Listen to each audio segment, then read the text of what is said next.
It starts with a simple question and ends in objective reality. Through our journey from there to here, we find one another and ourselves. And as the next 24 hours breaks free from our last, we gaze onward in reflection of the day. Come to your own conclusions. Stay vigilant. Welcome to the Daily Wrap-Up.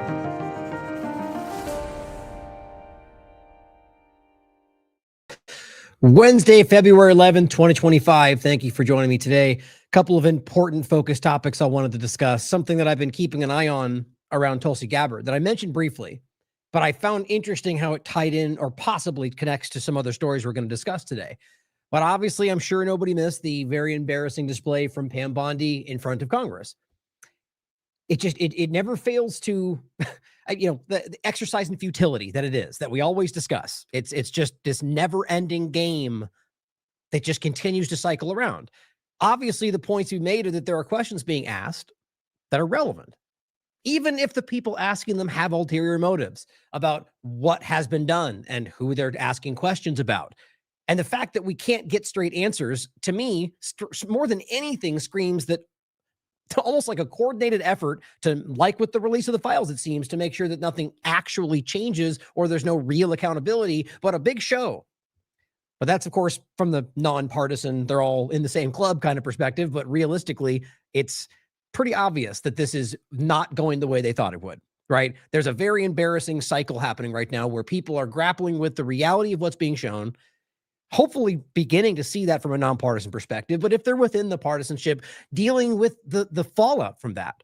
Because you have to understand, this connects the stories. Almost, anyone we want to discuss today, I could show you how it connects to both sides of the paradigm.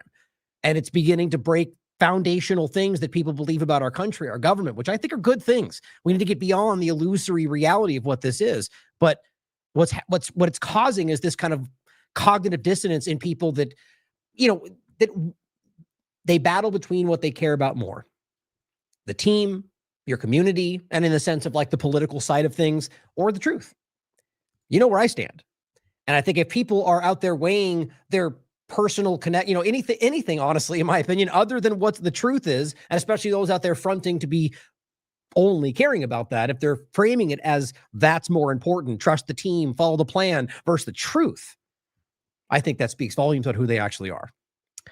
So we're going to talk about Tulsi Gabbard and an interesting overlap to both the 2020 election conversation, but also kind of what's going on right now with the larger Epstein conversation. But being accused of stonewalling apparently for 8 months now. I've only been seeing this for so many months in regard to a massive top secret classified, complaint, apparently, which is, it could mean a lot of different things. We'll go into what that could mean and the layer, but we don't know ultimately, but apparently it's been sitting in their safe for 8 months. And this is high level stuff that they have to go through clearances. And this is how it suggests how important it is. And yet they're dragging their feet.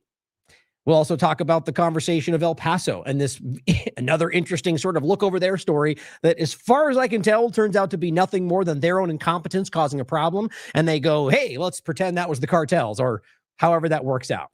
We'll go over that story as well. But consider that the corporate media and the airline pilots and other members of Congress are all lying to make Trump look bad. That is actually possible, but it's about weighing the amount of evidence that we have. So let's start today. Let me know in the chat if you guys are hearing everything okay. I'm just getting some weirdness back here in regard to the chats and different things. It does appear we're live, but just wanted to double check. Give me a thumbs up in the chat. We're going to start with the El Paso story. Just because it's really, honestly, I feel like this is one of those stories that is being manipulated, maybe rooted with something that did actually happen or something like that. But I honestly don't think it's working. Like, usually what I deal with these stories, like the drones or the fog, or, there's something interesting within it. And I find far too many people who I would expect otherwise fall into it or enjoy it or, get taken into it, fall for what it's supposed to do, distract you. I don't feel like this did that as much this time. I think the usual suspects are out there who, screaming what I think is the false story. But most people, left and right, just not hearing about it. Even when usually this kind of story would have taken but maybe that's just, what I'm looking at, and I'm not getting the full picture. but interesting to think about. So here's the story to start with in regard to the El Paso sort of high alert story. Nobody knew what was happening. Was it an invasion? Is it a border crisis? And turned out to be something about drones. Then it became about cartels and drones and the border. So it went right back to that sort of scary, are we being invaded? And lackluster is the word for the way it ultimately ended up. So here's what this was: flight radar. The FFA has issued I don't know, is it pronounced NOTAM or is it just NOTAM, halting all flight operations at El Paso International Airport for 10 days. That's how it started.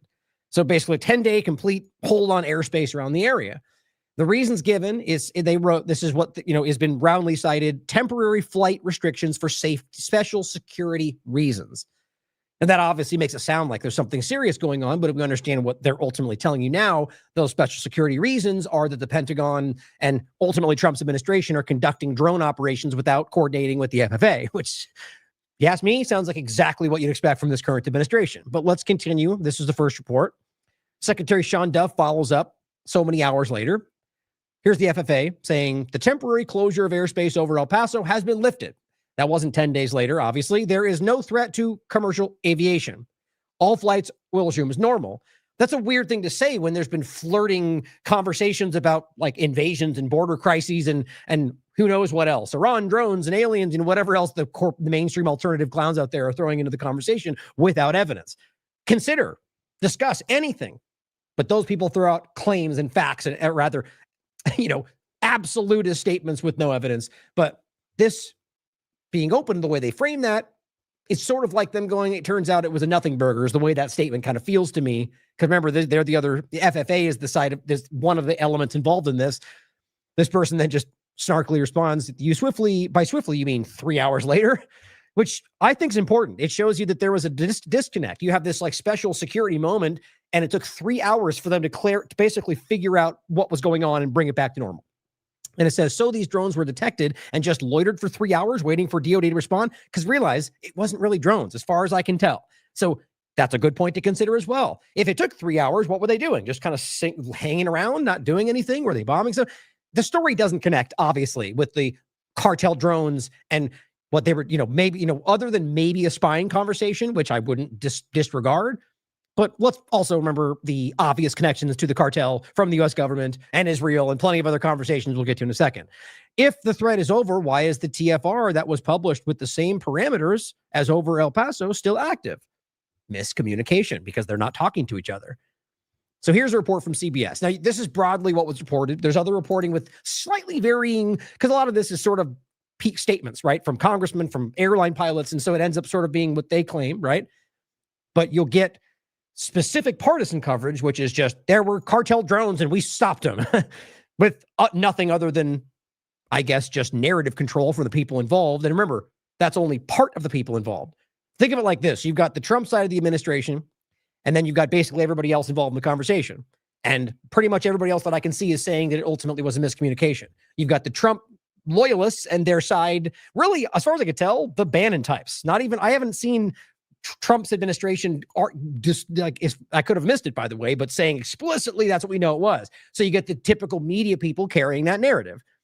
So airspace closure followed spat over drone-related tests and party balloon shoot down. There's like three different parts in this that I find interesting. One of them, which is involved the cartel drone conversation, but more so about them testing their own technologies for the eventuality of that happening. Or let's be clear, it seems to, arguably, based on their reporting, it seems to happen often. My point is that this wasn't them saying, here they come, but rather testing it for when they might in the near future. Now, it says, this is from today.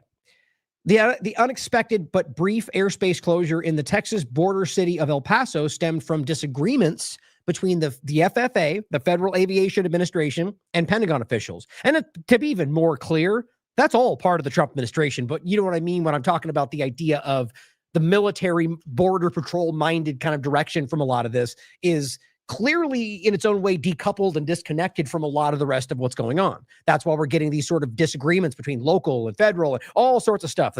This is not local federal, but it is sort of one of those deviations, at least as I see it. And that's based on this story, but a lot of other things we see in the government. It continues to say, and this is multiple sources said this to CBS on top of the public ones people are discussing, which they reference in here. The Pentagon had undertaken extensive planning on the use of military technology. And of course, guys, it is El Paso, so you probably already thought about this, but they mentioned that it's right near Fort Bliss. Maybe that means nothing, but there's just far too many of these weird interconnected overlaps right now between different stories. And I don't want to go into this now. It's just on the top of my mind. I just had a really great conversation with somebody. I don't know if they want me to mention their name just yet, but it's the person who won the $1,000 donation one-on-one conversation.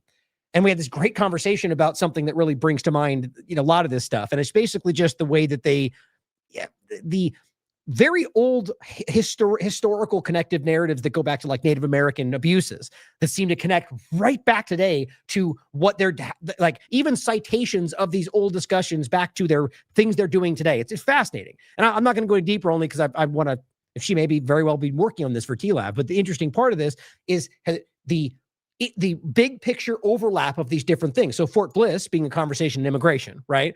On the idea of that seemingly where they're dumping anybody, people that they know, my opinion, might get pushback or might have a problem. Like they're sending people across state lines to places that I think are more amenable to their agenda, but ideologically. Either way, this has been a problem. There's all sorts of horrible reports about what's happening there, what they're doing to people that are dying. It's insane.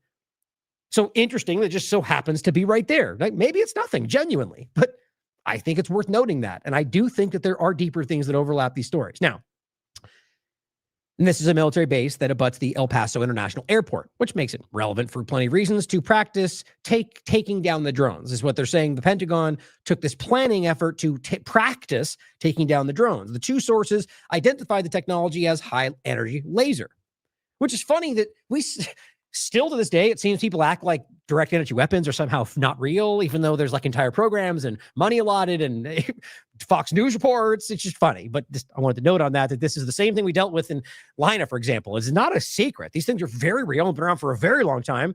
And they're not some secret, quiet, shadowy Pentagon program. They're very public. But it makes I think it opens the door to where, the next generation kind of stuff, and wonder how far that is. But they're claiming there was laser technology to shoot down drones. So maybe there was an issue with that. Meetings were scheduled over safety impacts, but Pentagon officials wanted to test the technology sooner, stating that U.S. Code 130I requirements were governing the protection of certain facilities from unmanned aircraft that had been met. FFA Administrator Brian Bedford on Tuesday night decided to close the airspace without alerting the White House. Pentagon or Homeland Security officials, sources said. So right here, this is FFA is the one that shut this down. Now, as it turns out, it's because as they're stating anyway, that they didn't know that they might be drones in the air, which is actually a very logical and fair thing to state. It very well could be driven by ideological interests, but that they're doing this, right? They're not giving us full information. There may be drones in the air, so I'm going to shut this down just to be safe. I mean, that's almost what you would expect from an FFA. We're talking about a very serious dynamic with lots of different airplanes and people and so on. Then it says Bedford told officials the airspace restrictions would be in place to ensure safety until issues with them could be resolved. Now, it feels light on the details, right? But what I sense from this is what we keep seeing. Maybe it is rooted in some kind of a difference, like the people in that position or Trump supporter, whatever, in the government positions, and they see this guy in FFA as some kind of Democrat idiot, whatever. Not to say that's important, but ultimately that starts like this. Then all of a sudden, they treat each other differently. And there's not a communication because, screw that guy. He voted for whatever it is. And so now he's there going, well, they didn't give me any information. So, and maybe that's even his choice to sort of pretend like he didn't hear. Who knows? But at the end of the day, this feels very simple. And the way they describe this makes it seem like they ultimately just didn't communicate, which is what the reporting comes down to. FFA declined to comment. The critical bulletin issued to pilots and airlines not to fly below 18,000 feet was initially set for 10 days, which I find weird. If this was what he says it was, which it does seem to be the case, why 10 days? That does lead me to think there might have been more of a sort of like, well, fine then, we're shutting down for 10 days. You get what I'm saying? Nonetheless, it still is a valid thing to do if you don't know whether there's drones in the air. A duration for a full grounding not used since 9/11 terror attacks. Also relevant, maybe for something else down the line as this starts to connect with who knows what. The FFA notice warned violators risked being shot down. Earlier this week, the anti-drone technology was launched near the southern border, different story, but earlier in the week, to shoot down what appeared to be foreign drones, which is not new. There's reports of that at the very least. Who knows if they're honest? Always ask that question. Not to say that they don't have drones, but just question them always. Have been reported plenty of times for a long time now. The flying material turned out to be a party balloon. So funny, even though we know they're drones, it looks like that wasn't one of them weeks before this started. One balloon was shot down. So this very well may be just incompetence from people, the Bannons of the world, that don't realize they're reading a secondary report about something that happened the week before and telling you it was drones and missing the balloon part. I don't know. It wouldn't surprise me. The Mexican cartels have been running drones on the border lately, it says, according to their sources, but it was unclear how many were hit by military's anti-UAS unmanned aircraft systems technology this week. One official said at least one cartel drone was successfully disabled. Again, not even referring to this moment when this happened, but just that it happened in this general time frame over the last couple of weeks, which then becomes they were fighting cartel drones. Don't you know? I'm telling you, this is the kind of sloppy reporting we're getting. The grounding of all flights, including emergency medical evacuation, touched off a scramble among law enforcement agencies Wednesday to figure out what prompted the security message in the so-called NOTAM. Sources familiar with the discussion said Pentagon and Department of Transportation officials had been coordinating on the military drone tests for months. The FFA had been assured that there was no threat to commercial air travel. Now, again, when it comes to the point to where they find out it's happening without being notified, that I guarantee if that's the way it went down is a point of almost an insult to somebody who knows that would be a threat. Like that would ultimately be them just trusting that they're not going to end up flying the drones into the areas that they have marked off for these flights. Why would you do? I mean, it's all hypothetical, but you have to understand that it just seems like it very much makes sense to why that is in line with what I expect from this administration and why that would be the response. And it says 2 airline sources said airline officials were told the decision to halt flights in and out of El Paso Airport appeared to stem from drone activity and U.S. government efforts to counteract it. You see how that can be misinterpreted as we shot down drones? But what they're saying is we were testing this drone technology in order to basically it stemmed from activity of drones, which we were dealing with over the weeks, and our efforts to stop it, which we're testing that day. The airlines went under the impression that the airspace closure was put into place out of an abundance of caution because the FFA could not predict where U.S. government drones might be flying. So that's what the FFA is saying. That's what the airline pilots are saying they were told. Kind of hard to ignore that. The drones have been operating outside of their normal flight patterns, the U.S. government drones. The airlines were also aware of the apparent impasse between the FFA and Pentagon officials over the issue because the Pentagon had been using Fort Bliss for anti-cartel drone operations without sharing information with the FFA. So that seems pretty cut and dry as far as I'm concerned. But the question I ask is why, of course, if that's accurate, we should be questioning that, but that's what we have in front of us. Why Fort Bliss? Well, El Paso, border, right? But something more feels like it's relevant. One official said it was unclear whether anyone would be fired in connection to the miscommunication over the closure. That's what the official said. So that making it clear with a side statement that it's a miscommunication. Transportation Secretary Sean Duffy said in a statement, the FFA and DOW, Department of War, acted swiftly to address a cartel drone incursion. The threat has been neutralized. And there is no danger to commercial travel in the region. The restrictions have been lifted and normal flights have been resuming. Now, the only person that I've seen, Sean Duffy. I haven't seen Trump. Usually expect them to come out in droves, but it could have happened. What I'm seeing is the opposite. I find that insanely, I guess, kind of funny because we're in this clown world that we're dealing with. But if this had been a different circumstance, that'd be terrifying. I can't believe you just lied about that. But here we are, guys. I mean, we're going to get into the Bondi part of this. And if we can see the way they conduct themselves in front of everybody, why would we question I don't even need to finish the sentence. Every single one of these people will lie for Trump. I think we can prove that today, but let's be real, guys. They would lie for Biden too. Not these people, but his administration would have. But we have never seen this clear of a picture. So here is just a quick clip from local media, this is not local, but mainstream media is what I meant to say about this general point. Just makes it encapsulates the reality. Don't take their word for it. Do your due diligence, and you'll see that this is what appears to be the reality. A congressional official with knowledge of the matter is telling MS Now the cause of the shutdown was a lack of communication between the Pentagon and the FAA.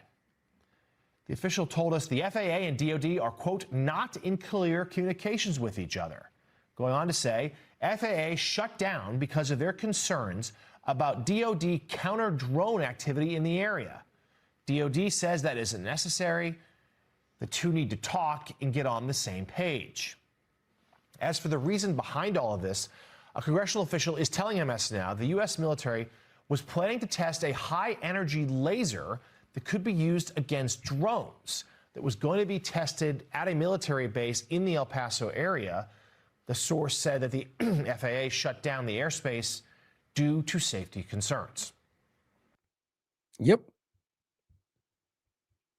Now, really quickly, what I was just looking at before I come back to the cartel part of this is just interesting. Let me know what you're seeing on the Twitter side of things. It looks like Twitter is just not allowing our stream, or I was recognizing a very low reach on the number that signifies the Twitter reach, and they're just not there. I actually just shared the Twitter broadcast link, and it only shows up as a link. They're everywhere else. I'm going to follow up tomorrow in the next show, which we will do a show tomorrow as well, and see whether that's just happening to TLAV alone would be consistent. if you've been following this platform with how consistently every platform everywhere of anybody everywhere. I mean, I only know of one other person anywhere in the conversation that's not Alex Jones who was censored off of LinkedIn. Like directly told, you're spreading misinformation, and we weren't. We were talking about COVID-19 shots and what we were proving at the time. Any case, I'd said that so you guys are watching this, look for me and let me know what you see. Because as always, we have those windows where we're sharing live on the Twitter feed that aren't there right now. Now, the interesting part of this overlapping story, stop saying that. The interesting part of the story is that it's just shy. Why lie about? Like, unless there is a bigger story, which I sense something in me, there might be some larger point there, but just not as certain, is my opinion. But why lie about that in that way? It just feels unnecessary, like a lot of the things they're doing. But the interesting part on top of that is that these people they're discussing, the cartels that they're supposed to be in a battle with. Now, I'm not going to say it's all or nothing, everyone or all, but the history is very clear with this. And I've done entire segments on this before. Just a quick overview. This is from 2012. Now, you guys have heard of this one. This is actually the Fast and Furious scandal. New details emerge of how the U.S. government armed Mexican drug cartels. No big deal. 2012. 2023, U.S. government is complicit in the drug cartels' crimes. Jacobin.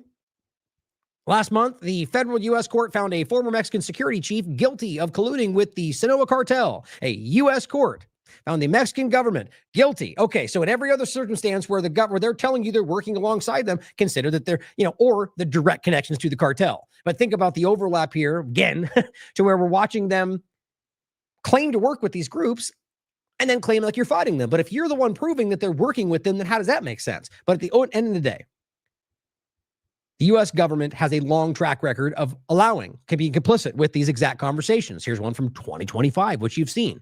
The DEA laundered $19 million of cartel drug money, the cash and crypto. No big deal, I guess. I mean, that got very little attention, which is insane while you're literally waging a war that you claim is against cartels and drug cartels, and this is what happens in 2025. I mean, there's tons of this. The Intercept's been covering this, for instance, 2020. Prosecution of top Mexican security official exposes the facade of the drug war. These are all good reads. This one, Mexico's former top cop is on trial in New York. Will the U.S. be implicated? I'm sure you know what happens. How about the overlap with Israel? Damn it. The words get stuck in your head. The correct word, anyway. But with the bigger conversation we're having. Well, they're the ones fighting against the evildoers of the world.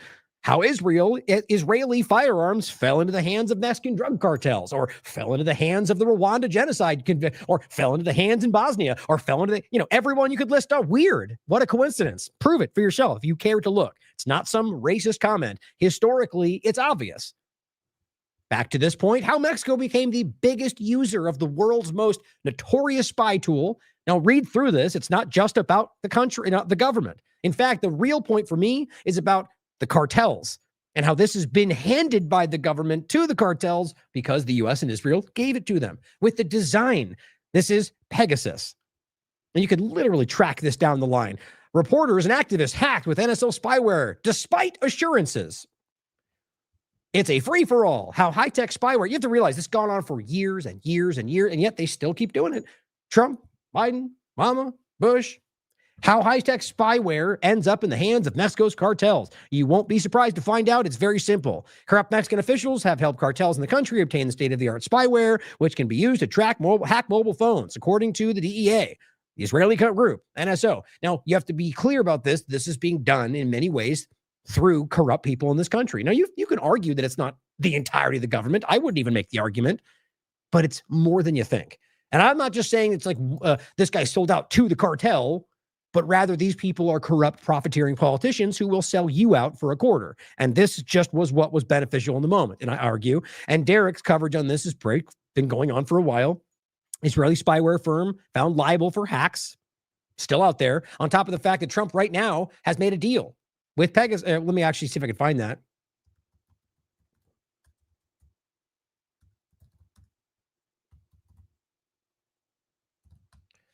Trump just made a deal. We're not just, but quite recently, right here. Oh, this is the one. Well, part of it's with Palantir. I think I'll have that in another segment. These are just the ones that jump up, but this is very well covered. We've showed you ourselves in the show. Spyware maker NSO Group is paving a way back into Trump's America.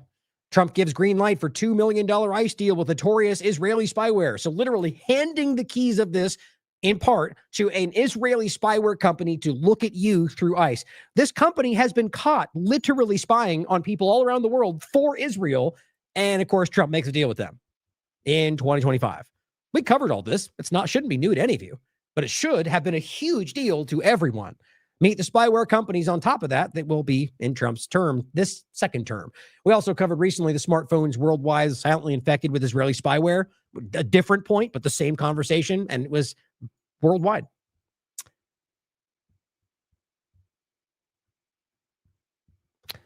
Now, keeping in mind the corruption we're discussing and the reality of the long-term, briefly shown many, many, many different data points showing the connection there. My point I'm making is that they're not really trying to stop anything. Not really. Whether shoot a drone down or not, or want to stop that drone or not. I don't believe that these people are in some, high-end battle against the cartels for the control of the border. I don't believe that, at least not in what they're presenting. Because you could show tons of examples of these, like the one from the DA. It's just obvious what's going on. But consider that corruption. And not just left and right, or not just left or right, but all of it, the government. And now in this case, with Tulsi Gabbard, it makes you wonder, like right now, I believe we're in the transition. Clearly, they're trying to transition us into this digital panopticon. I think at the same time, Americans are grappling with these changes and recognizing that we have other options than just following blindly into the control structure they build for us. And that's causing people to start questioning things. And so I think this could very well connect to that, in the sense that you now have a story about somebody who 8 months ago in May brought a story to her, or brought a story forward and said, look, I'm a whistleblower and has worked with whistleblowing aid groups and is saying, I've got some bombshell. I have a complaint about what's the right term for it? Like an agency, a DEA. It doesn't say what it is. It's classified at the moment, but a group within Trump's administration, or just the U.S. government, rather, to be accurate. A huge complaint that basically it falls in the category of classified, top secret, that has to go through all these agency checks to make sure that they can even discuss it. And 8 months it's sat in a safe, according to the reporting. Now, typically a couple weeks is when this breaks down. Now, we don't know what it is. So maybe once we find out, it'll end up being a nothing burger. But the point that I'm making is that if this, with what's going on, and this person is willing to go through all of this to make sure Americans see what she thinks or he thinks is the most important story in the conversation, which is what they're arguing, that this is a huge deal, major criminal implications, and that she's just dragged her feet for 8 months while all this is coming out, Epstein and everything else. Doesn't that feel important? It sure does to me. And it makes me wonder whether or not this person has something super important that'll just tip this over the edge. And this is just hoping we ignore it. Now, this came out on February 2nd. We're going to follow up with the aid group talking about how they're stonewalling them this is from the 11th. But this has been going on, remember, since last year. Entitled Classified Whistleblower Complaint about Tulsi Gabbard Stalls Within Her Agency. Congress hasn't seen the complaint, which was filed 8 months ago with U.S. Intelligence Community's Watchdog Office. A U.S. intelligence official has alleged wrongdoing. Now, that's also important, I think. It's not just some random from the street. There's somebody who was in the intelligence community, which is why, obviously, well, I guess not obvious, but why they would have access to the top secret material. So a U.S. intelligence official has alleged wrongdoing by Director of National Intelligence Tulsi Gabbard in a whistleblower complaint that is so highly classified, it has sparked months of wrangling over how to share it with Congress, according to U.S. officials and others familiar with the matter. Now, as I understand it, this started from a different angle, just to, some reaching out to the government in the proper channels. And if this is a complaint about Tulsi Gabbard, it appears it's more than just her. It appears, from what I can understand, again, it's all reading between the lines because nothing is actually being divulged. It appears as if it's her, but it's more about a larger, more static. We'll see when it comes out. So why would she be the one dictating whether this comes out?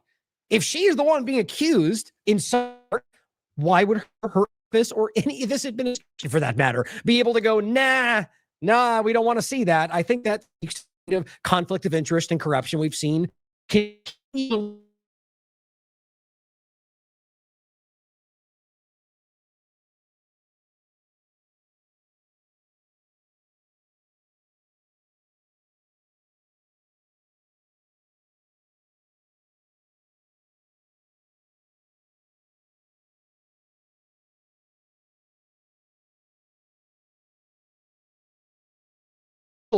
How difficult this very well could.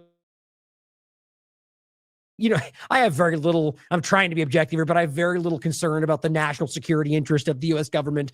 That may seem silly to some people, but if you've done this long enough, you understand how often that means nothing. And I don't mean that sometimes it can't mean everything. But on top of that I don't think it should be able to hide from you, the American people that are arguably the ones in control of our elected representatives. We know that's not how this works. My point is simply that I just don't like the idea of them going, well, it's just you get what I'm saying. The end of the day is that this should not take 8 months, no matter what we're talking about.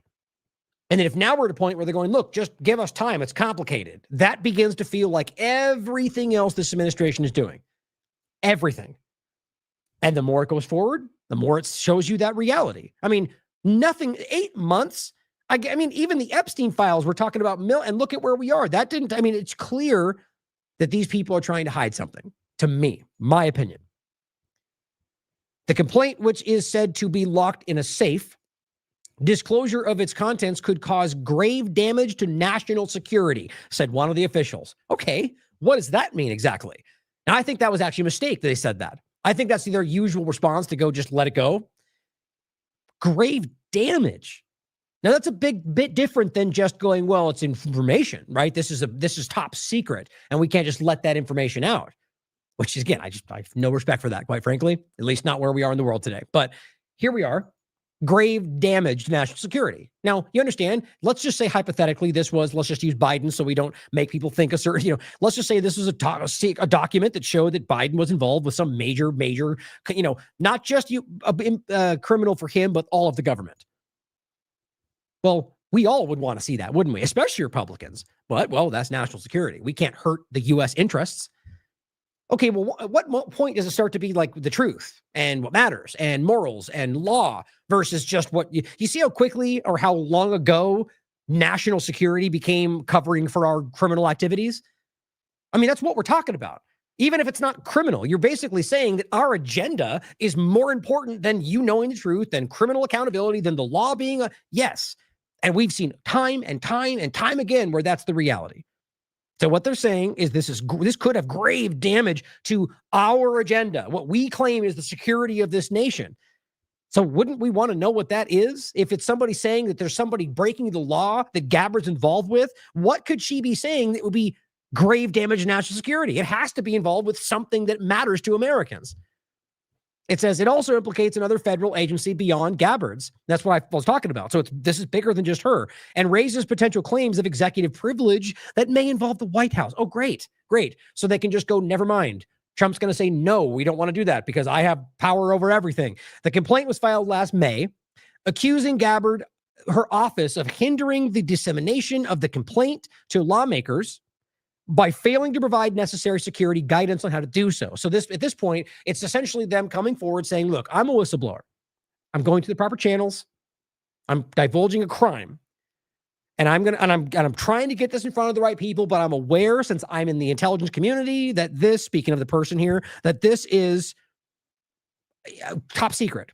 And I know that if I do this wrong, that you'll charge me the crime. So I'm waiting for my guidance because that's what they're supposed to do. And Gabbard or whoever, usually I believe the person in the DNI position would ultimately say, okay, well, here's how this is going to go down. And that's where they're waiting 8 months now, where she's just not giving them guidance. In a statement, a spokeswoman for Gabbard's office confirmed that the complaint concerned Gabbard, but dismissed it as baseless and politically motivated. Okay, well, we would want to know. If it's politically motivated, then make the case. You see, but this is where you can bury this stuff forever. So now you got a top secret thing that we don't get to see that they claim is actually false and politically based, but because it's top secret, we don't get to have that proven to us. And guess what those two positions equal? We never get to know. Always. And here's an even bigger way to think about this. Let's even say this is something that implicates everybody. Trump, and what if it's an Epstein thing? And Gabbard and Trump and Bill Clinton and everybody else is involved. And then they go, oh, well, politically motivated. Oh, top secret. And all of them high five and keep walking down their criminal path. Gabbard has been an enigmatic figure in the Trump administration, sidelined from the major national security matters and tasked with investigating the results of the 2020 election that Trump lost. And that's what they're writing anyway. I mean, you know my opinions on this. There's very clear manipulation. I don't believe our votes even translate to the outcome. If you want to get into that with me, it's not. I think we've been stolen from this a long time ago. Not that voting is meaningless in a representative government, but that they long ago have made sure that our participation was only a Maggie steering wheel on The Simpsons, just to let us feel like we were somehow involved in what's happening. I truly believe that. And I think each side's proven in many ways the reality of that, but fails to see it in their own side. And those of us that see the whole picture can see that both sides are doing it all the time. My point, though, is that in this case, she's been clearly sidelined. Many ways. She got really embarrassed when she came out and said something about, I think it was Iran, and he just dismissed her entirely as the head of the intelligence community. Incredible. On top of that ultimately she's made herself look ridiculous for challenging things she said before. It's whether it's Venezuela or anything. I mean, she's clearly gone all in with this administration, or they've got something on her. Who knows? But at the end of the day, you're sidelined. You're treated like you don't matter. And then suddenly you're thrust into this 2020 election conversation, which in reality should not be her purview. That's not foreign related until they start to claim it's foreign involvement, except that's not what the warrant says. And you see, you get into this whole weird situation. Some Democratic staffers on the intelligence committees have tried to learn more about the complaint in recent weeks with little success, congressional aides said. Now, right there, I briefly jumped ahead to this story, which we're going to get to in a second.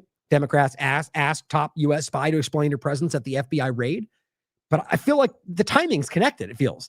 The lengthy delay on sending the complaint to Congress is without known precedent. That should matter. According to watchdog experts and former intelligence officials, the inspector general is generally required to assess whether the complaint is credible within 2 weeks of receiving it and share it with lawmakers within another week if it determines it's credible. It's been 8 months. That seems crazy. Make sure you guys can hear me. It's all sorts of weird stuff happening back here. I'm not trying to ignore it. And it goes on to say an employee alleging wrongdoing is allowed to share the complaint directly with congressional intelligence committees. And that's what Gabbard's sort of standing in the way of right now, as long as the director of national intelligence, Gabbard, provides instructions on how to securely transmit it. It's quite simple, isn't it? These are other members of the intelligence committee. We're talking about the congressional intelligence committees, House and Senate. They are in the know, guys, to some degree. And the idea that she would stop her from doing that, to me, shows you that some level Trump down is saying, do not let that get in front of Congress. I mean, how else do you explain this? Because the reality should be all she needs to do is say, well, make sure it's, class, make sure that goes through the right checks to make sure nothing's being divulged. But even realize this is not going out on Twitter. It's going to other people in the intelligence community. This is very strange. So it really should be something that shouldn't take long. Give her the right direction, work with her on getting it to them, and hand it over so they can actually discuss what should be done about it. But seeing as how Gabbard is one of the people being implicated, it starts to make sense, doesn't it?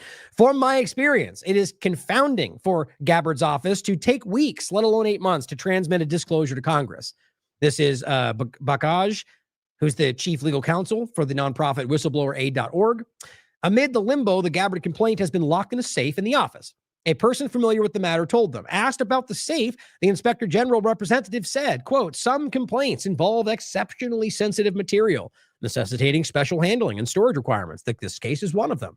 Okay, we'll explain why it's in there for 8 months. And if it's that important and sensitive, then shouldn't it matter more? Not to the people trying to cover up what they do. Some of the material in the complaint is also, quote, marked as attorney-client privileged and could be subject to, guess what, executive privilege. Why does that make sense? Why, unless it's their lawyer involved? Let me think about this for a second. You're telling me that some of this information that she's claiming, at least is aimed at Gabbard and people connected, and that you're telling me some of that's marked by attorney-client privilege, and that would then fall under executive privilege. Was that a mistake? Did you just reveal to us that we're talking about somebody in the executive branch?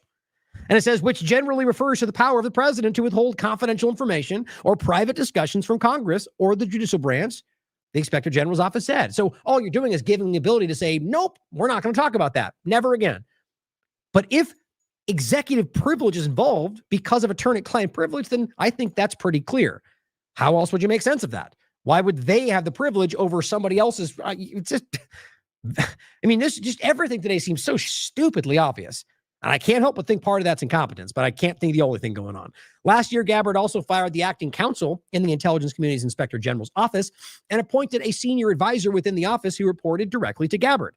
Democrats said that move violates the law. Well, you can decide. I think it's obvious. The reality that you're firing somebody who's supposed to ultimately be the Inspector General, that who might at this moment be somebody investigating her. You see how it works out? No, maybe they knew this was coming, but they argue that was against the law in the first place, but so too is damn near everything they're doing. So this continues forward into the 11th, where this is the Whistleblower Aid group. They're now putting forward a statement saying she is officially stonewalling this information, considers lawsuit to enforce her rights. The whistleblower accusing Director of National Intelligence, DNI, Tulsi Gabbard, of withholding a sensitive disclosure from Congress. The whistleblower's attorneys accused Trump's administration of deliberately stonewalling efforts to allow their client to brief congressional leaders on the matter and vowed to file a lawsuit unless the administration shares the required security guidance by the end of the week. I mean, I agree with this. Like, even if you want to stonewall this in general going forward, this to me feels like they're desperate to keep this out of the hands of left and right, anybody in the intelligence committees. That says a lot. The whistleblower's attorneys it goes on to say, quote, it is difficult to reach any other conclusion, but the DNI is deliberately obstructing our client's ability to directly communicate with the congressional intelligence committees. Not like they'll get that much more. They're probably all corrupt too, but at least it's a larger body of, more people's eyes on it. More people have motive to try to use it for their benefit. That's how I see Congress anyway. And provide a briefing of the contents of their whistleblower complaint. Now realize the whole thing about the Whistleblowers Act and the reality of whistleblowers in this country, our government hates whistleblowers. Whether it's Assange or Reality Winner or anybody else, these people have always been treated as criminals despite the law, which should have shown you a long time ago that none of these people care about the law. But so you have a whistleblower here who is protected and has a crime that they claim they're presenting. The fact that the government can just sit on it under any circumstance shows you how broken all this is. The anonymous whistleblower, and again, also how silly it seems to go, hey, government, who I'm accusing of a crime, make sure this crime that I'm showing gets revealed. They're going to go, no, because I don't want my crimes to be revealed, to make it simple as the government, because I think that's what this comes down to. The anonymous whistleblower called out the DNI Director General for inappropriately limiting access to their complaint, which was first lodged in May 2025, blocking wider distribution. Gabbard is a subject of the complaint. Quote, it's now been over 8 months since our client requested to proceed to the Congressional Intelligence Committees, a request that is consistent with the law. In fact, we made it clear in our response to the General Counsel that we are in, quote, absolute agreement that all classified information must be safeguarded. They're saying this for a reason. This is why the whistleblower, even before retaining Whistleblower Aid, the group we're talking about here, proceeded with lawfully disclosing their concerns to the Inspector General, which clearly in this case has kind of shot them in the foot, but that's the way you're supposed to do this. Because had they not, they'd accuse them of just disclosing, basically call them terrorists.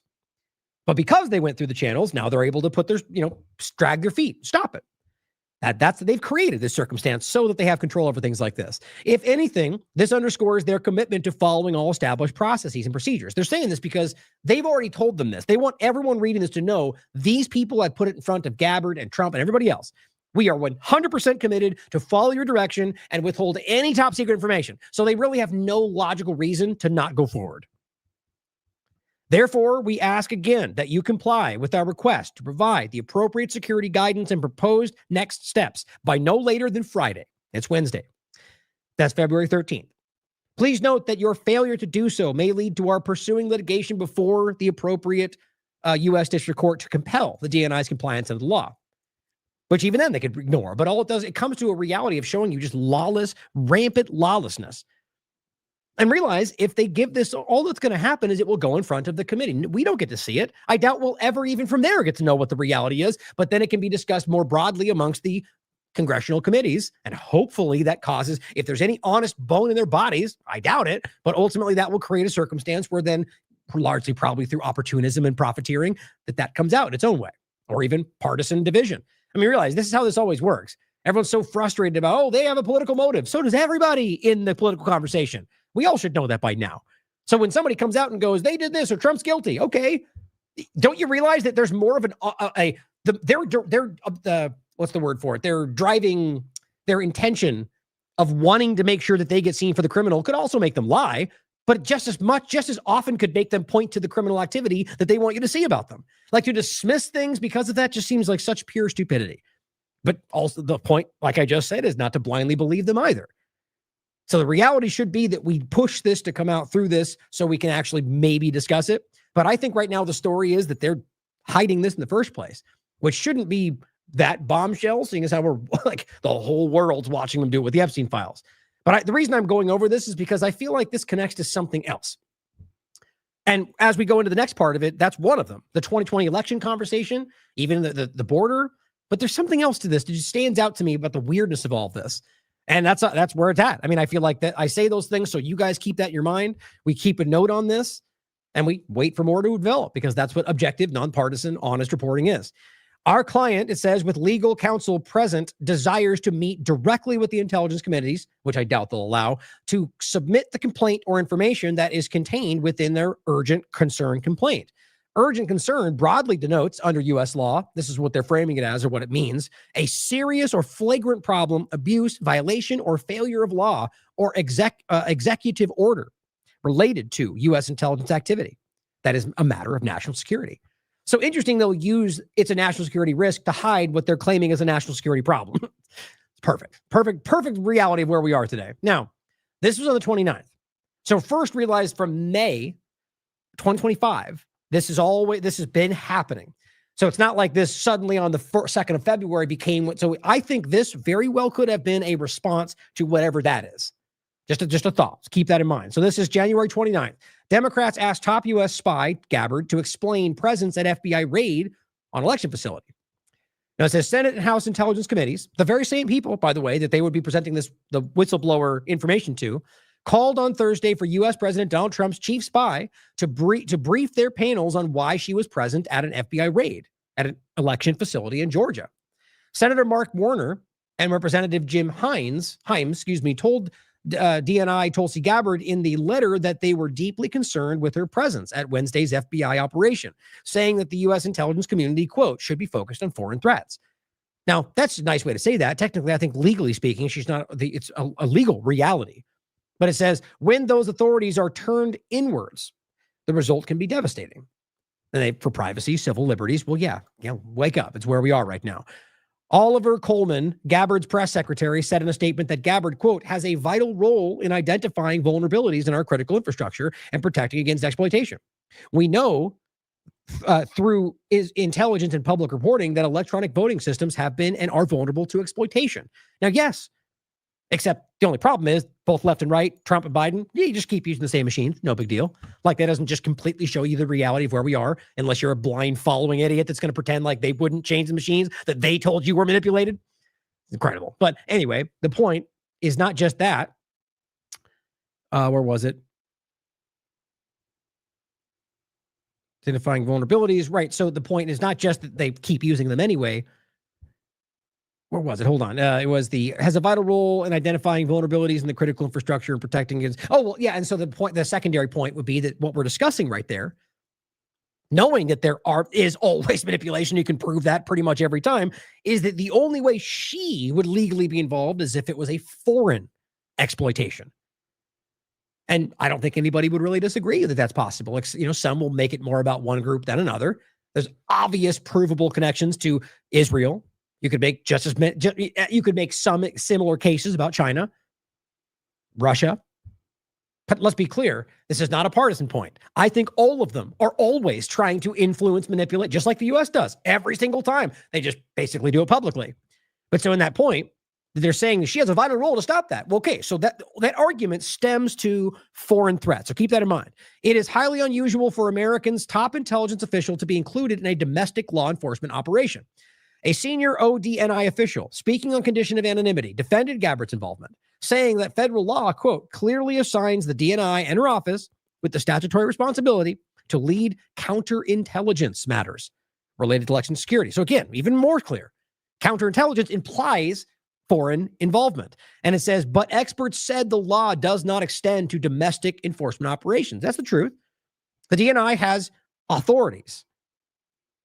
The DNI has authorities set out by statute, and they don't include investigating past elections for potential fraud. This is a former lawyer from the DNI, 2009, 2017, multiple left and right administrations. There's absolutely no reason at all for taxpayer money to be used for her to go down to Georgia. A former Democratic congressman from Hawaii, Gabbard, was present when the FBI raided the election office in Fulton County, Georgia, in pursuit of evidence that widespread fraud had lost Trump the election. The warrant, quote, sought a number of records related to 2020 elections. The Fulton County government said in a statement, the raid was the latest in a sting of actions by Trump's administration to use the Justice Department, according to Reuters, against his perceived enemies, or to intervene in cases where he believes he was treated unfairly. Okay, well, those are points he made here. I can make plenty of arguments, or I can point to evidence where he was manipulated, rather the Democrats cheated. Let's put it clear as possible. I can point to examples of the Republicans doing the same thing. But if you want to just make that point, then yes, then there are examples where you might believe, and I agree, where he has a right, let's say, to expose that happened. The reason it never truly gets exposed, like actually provably shown to you in a systemic way, is because they all do it and they don't want the system to stop.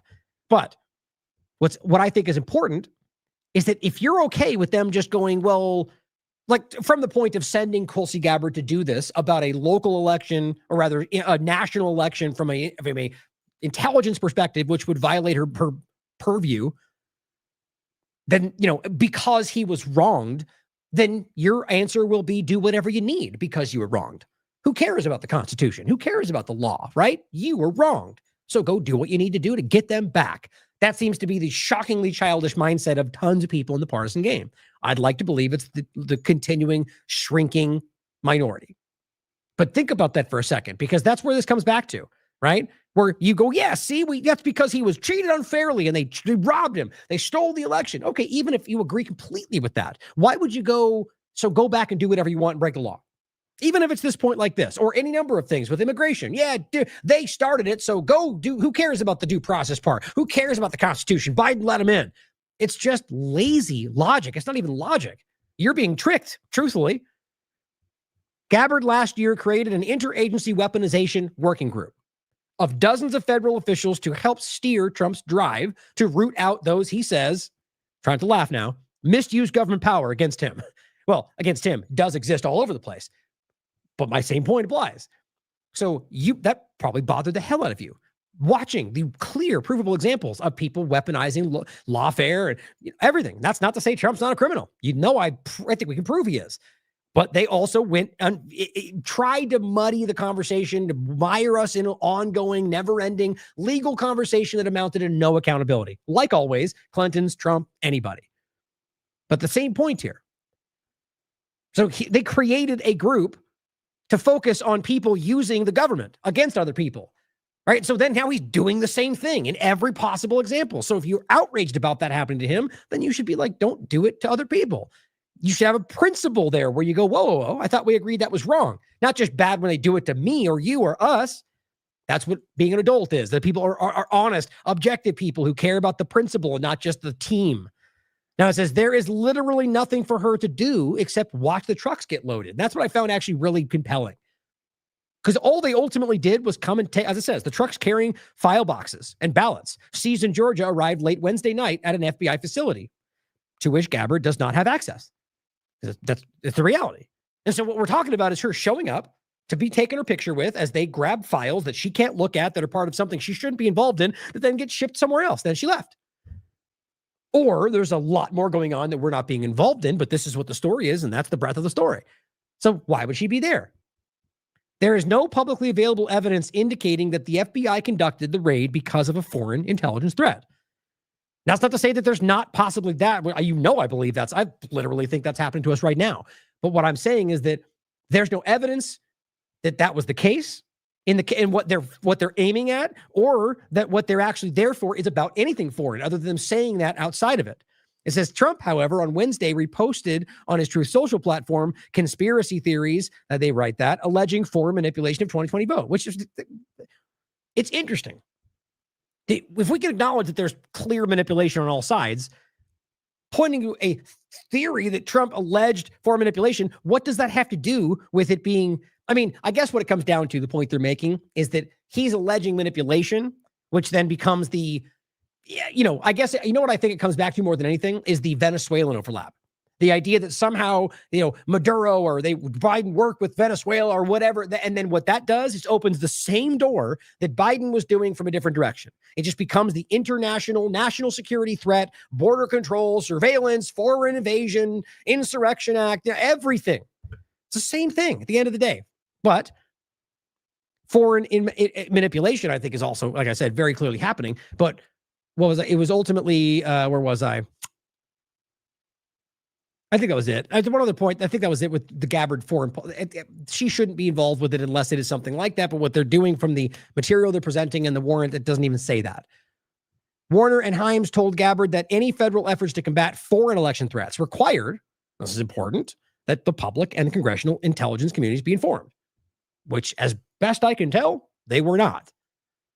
So you have to understand, it's not we want that. This is the process. It's required. And so I don't believe it's either one or two. It's either not about foreign anything, and it's about them trying to manipulate something for the upcoming midterms and going forward, or something larger they're all covering up.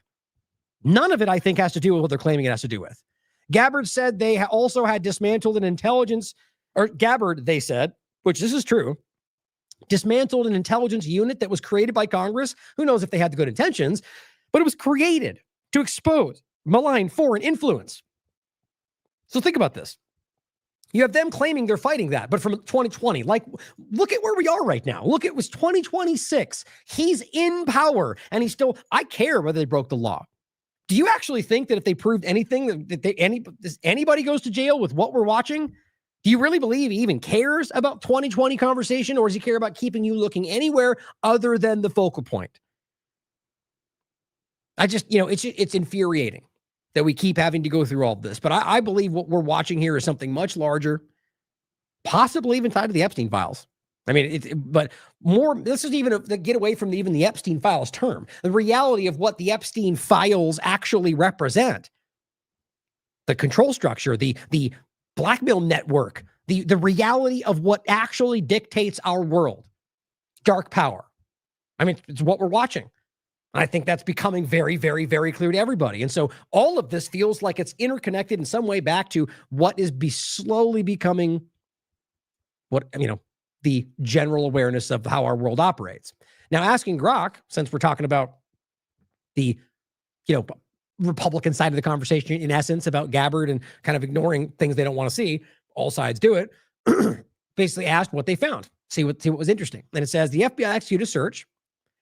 January 28th, agents seized more than about 700 boxes, ballots, images, voter rolls, stuff. Nothing in any way connected to foreign anything, other than whether those were votes, I guess, cast by foreign entities. This action was part of a criminal investigation into alleged deficiencies or defects in the 2020 vote counting and tabulation process, specifically in Fulton County, potentially violating federal election laws, such as record preservation, deprivation of fair election under Title 52. The investigation stemmed from a referral to by Kurt Olson, a Trump-appointed official as Director of Election Security and Integrity, who previously worked on efforts to challenge the 2020 results. The unsealed affidavit cited claims including missing scanned images, okay, ballots allegedly scanned multiple times, inconsistencies between machine counts, possible improper insertions, discrepancies in the vote totals. Okay, you know what I don't see in there is possible foreign influence, because that's not what they care about or not what they're even talking about. It's not what the warrant, it's not what any of it says. Nothing they put forward said anything about that. And yet that's what they yell, sort of like right now they're going cartel drones. And yet the facts that you can read do not say that. We're in a very weird time. And then Grok will tell you, no public findings of widespread fraud or evidence substantiating Trump's claims of election fraud have been reported after this raid. Now, that's not to say that there wasn't. My point is that if you did this for the purpose of finding this out, what happened? Is there any more information? Guys, this was January 28th, this February 11th. Do we know anything? Of course not, because that was not what it was really about, I think. And at the end of the day, if you claim it's foreign, Gabbard can be there if this is about something foreign. Your information, your warrant, what you're presenting had nothing to do with that. I think Gabbard's being used, quite frankly. Not to say that we should, I've been skeptical her entire career, but I was hoping because of the moments there where she was doing what I thought was the right thing, standing up for the right things. Clearly, she's thrown that in the gutter. But that is not the same as saying that she's just as bad. Who knows? But I think right now she's being used. The Gabbard presentation. Or she's always been a part. Who knows? But the truth is, this is pretty bad. Whatever that turns out to be, the bigger picture we're seeing. Now, here's what Leave It had to say about when they asked why she was involved in this raid. Tulsi Gabbard involved in a domestic law enforcement search in Georgia? Tulsi Gabbard has been tapped by the President of the United States to oversee the sanctity and the security of our American elections. She's working directly alongside the FBI Director, Kash Patel. This is a coordinated whole-of-government effort to ensure that our elections, again, are fair and transparent moving forward. I don't see anything wrong with the President tasking a cabinet member to pursue an issue that most people want to see solved. Maybe you don't, but I know many Americans do want to make sure our elections are protected, and that's what Tulsi Gabbard is focused on doing. See? Okay, well, so what are we talking about? If it's about elections being secured, then she shouldn't be there in the first place. It just doesn't make any sense. But, Leave It is just going to repeat what she's told. Here's what Trump had to say. We have a director of national and international intelligence. It's a very weird thing to say. So, globalist, if you want my honest opinion, because that's what it's about. It's not about national security or national intelligence. It's about global intelligence, what he's telling you. It's just every day you're showing these people are exactly what James Jones and everyone, they've always pretended they're fighting. They're just calling it something else because they think you're that stupid. They think we're all that stupid. Guess what? They're wrong. Tulsi Gabbard, who's doing national and international intelligence. Tulsi Gabbard, who's doing a great job. Where's Tulsi? Despite the fact that when somebody asked directly, what about what Gabbard said? I don't care what Gabbard said. It's just so embarrassing to deal with somebody like this who treats you like you don't matter until he wants to pretend you're the best because it suits his interests. She took a lot of heat 2 days ago because she went in at Pam's insistence. She went in and she looked at votes at Pam's insistence. What's a funny thing to say, right? I don't know. I'm just a guy in the background. I'm not involved at all. Pam's the one that made it all happen. Same thing with, he did the same thing with Rubio numerous times. Rubio's the one. He's just constantly trying to shuck responsibility onto somebody else. You really think Bondi that you just saw completely melt down in front of the most basic questions is even capable of formulating those kind of actions in her pea brain? I mean, come on. Bondi did not make this happen. She's following orders, in my opinion. But I just think that's very revealing and it's weak. She went in at Pam's insistence. She went in and she looked at votes that want to be checked out from Georgia. Yeah. Oh, so not foreign intelligence. Got it. Georgia. They say, why is she doing it? Right, Pam? Why is she doing it? Yeah, you can make it all fun and weird in your weird voices, because it's against the law, but no big deal because he's not supposed to be dealing with, this is the kind of stuff they do, but they treat everybody like they're that dumb. And the people that don't know any better laugh along because, oh, Democrats are so dishonest. Yeah, they are. So too are the Republicans, though. Because Pam wanted her to do it. See? And you know Again. why? Because she's smart. And they said, well, this has to do, her position has to do, it's really not so, but her position has to do with international. I say, well, the same people that said that. See, he's acting like this is some off-the-cuff comment. No, it's the legal reality of the position, but it doesn't matter because they don't care about any of this.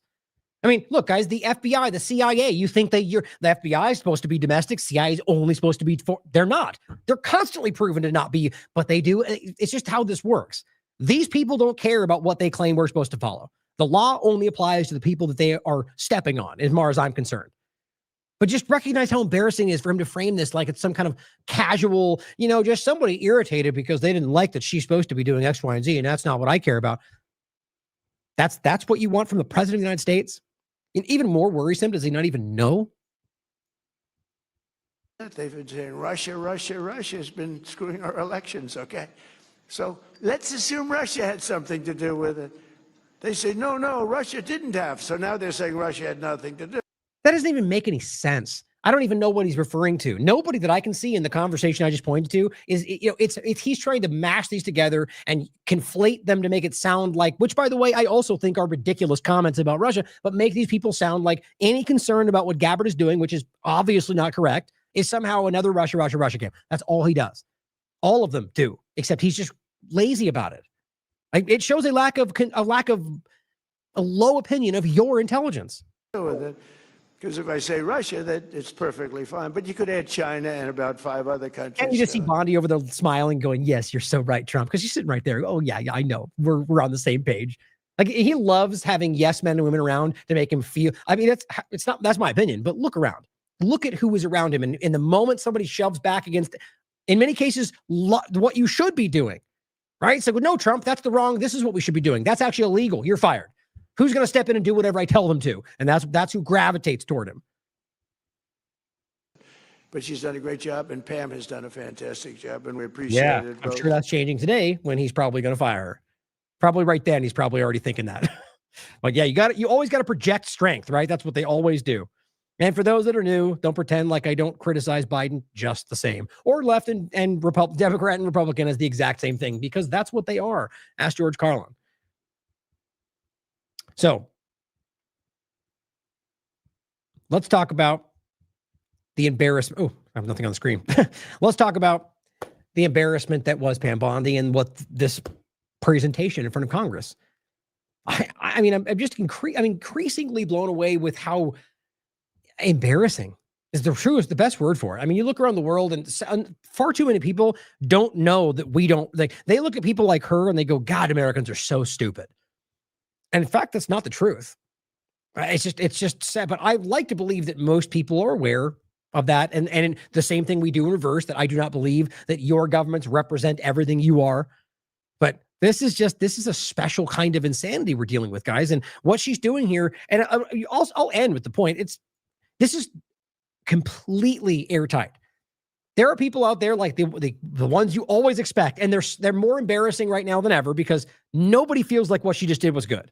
It's just because it's objectively bad. She embarrassed herself. She was childish. She was defensive. She wouldn't answer basic questions because it's obvious they were important, and she thought anything that might feel like it makes Trump look bad, she will run from, even though there's a legality here. She's legally obligated. It's not perjury. It's not, she didn't get sworn in. I don't believe at these things. I don't believe any of them do, but there is still it's illegal to lie to Congress. They don't care. Actually, there's a clip I'm going to get to from, I think Ted Lieu makes the same point about her claiming there's no evidence that Trump is involved. Tons of evidence. Maybe not proof. In fact, I argue, no, I wouldn't even say that's proof, but evidence galore for sure. But let's watch this one. And we'll start with Massey because he's gung-ho about this, rightly so. Breaks down his, band. He has got his whole setup behind him. And it's hard to watch.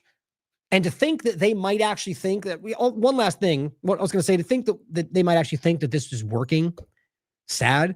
One last thing is that I genuinely believe that the reason that you're getting this kind of smug, righteous indignation in moments where she should be in the crying, she's so embarrassed, is because I believe that whoever's behind her, Trump, whoever else, and she's stupid to believe them, is saying, no matter what you do, I have your back. And then that's not what's going to happen, Pam. I hope you recognize that throughout history, but she probably doesn't. The reality is you're going to be the first under the bus, despite what they were telling you before, because you're making them all look bad. So let's start with Massey. My right is an email that was sent by the victim's lawyers to the DOJ. By the way, I forget her name. Look at the congresswoman sitting right beneath Massey, or I think she's congresswoman, right? Or at least I believe she is. Just look at the way she's staring straight ahead, and it just makes her look like a lunatic. It's just I think it's just the way the camera is and the angle, and that he's not looking right at it. But watch, it's funny. That was sent by the victim's lawyers to the DOJ. It was a list of names not to redact, a list of names not to release. What did the DOJ do with this email? They released this email. Okay, I'm going to start over for those of you that were distracted by staring at the lady I told you to look at. We're going to listen to it because it's important what he's saying. But it's just funny. She just has these eyes that are like, I don't know, like she's in a trance. Okay, so what he's saying is that what we already told you, by the way. And anybody who's already checked this out, they released unredacted names of victims. They released nude pictures of people it's just it's insane. Like, I can't actually believe that's what happened. And he's simply calling it out. Like, are you going to investigate the person who didn't redact this name, or who covered up Lex Wester's name? All these things. And the way she responds probably will blow your mind. To my right is an email that was sent by the victim's lawyers to the DOJ. It was a list of names not to redact, a list of names not to release. What did the DOJ do with this email? They released this email in the document production. Literally the worst thing you could do to the survivors. So in case you're missing that, they were given, the email was a list of names that were supposed to be kept secret, right? The list is literally like, these names are the victims that we should, and they posted the whole email, but redacted only one name. I mean, think about the stupidity of that. In fact, I find it hard to believe that wasn't on purpose, that you post the email that's like, these are all the names. Again, this does start to lean into the idea that it's about trying to do this so that it's so bombastically bad, but nothing really that is criminal. But that's not actually the case when you look at some of the points we've made, guys. And I think that might speak to similarly incompetence. But either way, the very first point we're at is that these people need to be seen for what they are. But that cannot be enough. You did. And they're getting phone calls. A lot of these people didn't want to be known. Their numbers are on there. And we know you touched the document because you redacted one name, and you redacted the lawyer's name, but you left the survivor's name there. The lawyer's name. The next document I want to show you, that was in the title, the victims' survivors' names, all right? The title of this one is Child Sex Trafficking, Co-Conspirators, fully redacted. Think about that. They covered up the co-conspirators. I mean, he said this in the last files that were dumped. They literally redacted the name of child predators. Even that one point should be enough to understand where we are. And I mean, one last thing, by the way, let's not forget the actual Transparency Act made it clear that none of this was supposed to be happening. And they made a decision, I guess, on their own to just redact basically everybody other than specific people. That's a law. They broke the law, but they don't care. Way, I'm going to unredact them here. Les Wexner is in this. Now, your your deputy attorney general said, oh, well, he appears hundreds of times in the files, but he doesn't appear in this file until I forced you to release it, where he's listed as a co-conspirator, not to tax evasion, but to child sex trafficking. Now, this is really important. And the way she responds either speaks to the fact that she just can't, she can't understand the point he's making, which might well be the case, or just that that's the best she can do. Because the reality is, yes, his name is all over this.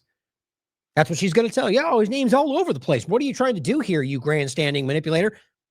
The file that they redacted was the one where he was listed as the co-conspirator. He just said that. But just in case that's not clear, the point is that they hid it where it was most important and then let it out where it didn't really change the legal standing. You see, this is what we're talking about. That's why you got all these party loyalists right now who are like, where's the crime? Show me the crime. even though they were the ones that were 10 seconds ago telling you everyone's coming down.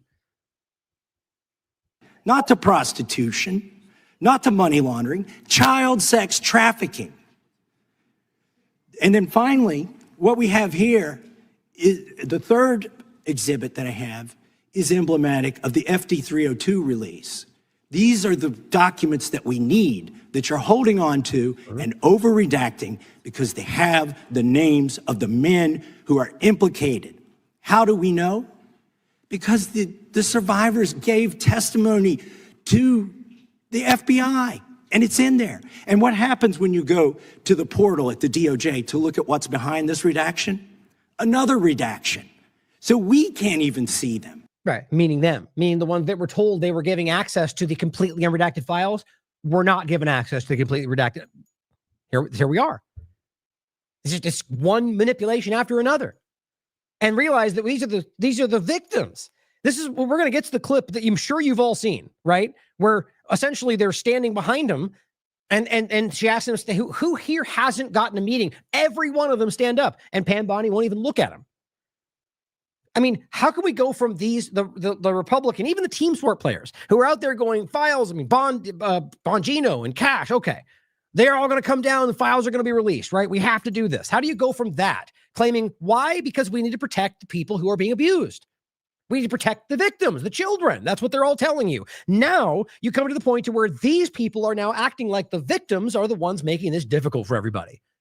How can you pretend that you're on the side of the 30 seconds ago, the team saying, expose the Epstein files, to now siding with Bondi while she refuses to even look at the people who you were fighting for 30 seconds ago? I mean, that is some next level mental gymnastics. But as I've said over and over, I don't believe that's the majority of conservatives, not even close. It's just the team sport idiots on both sides of the paradigm keeping us locked into this problem. And then there's some of these files you've pulled down from the website that we will never see. And that keeps happening. Because we can't search the redactions. So I have several questions for you. Who's responsible? Are you able to track who in your organization made this massive failure and released the victims' names? Of course you are. And he knows that. But the point is, if they don't ever find that we have a legal, this will be logged. That's the whole point of what they said. So one, who released the information of these victims who deserves to be exposed for that? And two, why did they cover up this person's name who was a violent predator? But how much you want to bet we never find out? And we're talking about an FBI agent who was acting on the direction of somebody. Cash, Bondi, who knows? And we'll never find out. Are you able to track who it was that obscured Les Wexner's name as a co-conspirator in an FBI document? Do you have that kind of accountability? I believe Wexner's name was listed more than 4,000 times. Yeah, I already told you that. This is where he's listed as a co-conspirator. Can I finish my answer? Come on, let me finish my answer. We corrected that within 40 minutes. He was already, you're acting like everybody's trying to cover up Wexner's name. Reclaiming my time. I'm going to answer this question. Reclaiming my time. So it's obvious what she just did right there. I mean, it's very simple. That's why he made it clear to explain. No, this was his name on an email about going to a dinner. That means nothing. But this email where he's listed as a co-conspirator to child sex trafficking, how can the fact that she can so blithely dismiss that like it was so inconsequential? It's just, you guys know they're desperate. They're losing. I'm sure you can all see it now. I've been seeing it for months, for years. Clearly, this is coming down. Now, let's be clear. I'm not saying they're all like on the precipice of collapse. Hardly. I think that these sociopaths are all just convening to get, but at the end of the day, there is a level of desperation from certain people, and it goes pretty high up, in my opinion, about simply losing control, because anybody can feel that. And in this case, I think that's what we're dealing with. Mr. Chairman, isn't how this works. Can I have my time back? Mr. Chairman, the gentlelady can give her answer. The time belongs to the gentleman from all Kentucky. right, I'm reclaiming my time. Can I give my answer? So Yes. I'm going to put the language of the bill up on the screen. Chairman, Because I may I have give my another answer question. on that? Here's It's a political the question. joke, and I need to give my answer on that. Why? So she can go on and continue to say that his name is everywhere and it shouldn't matter. But it does, because he literally just explained why it does, because that file, that document was legally relevant for him being a co-conspirator for sex trafficking. Does Bondi not know that difference? which is incredibly terrifying, or is she lying about it, which is just as terrifying?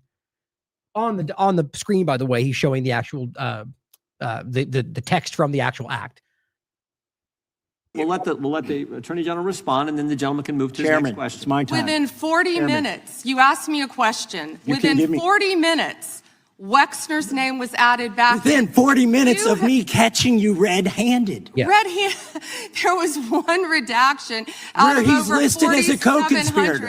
Okay. and we invited you Switch in. to the video. This See how that works?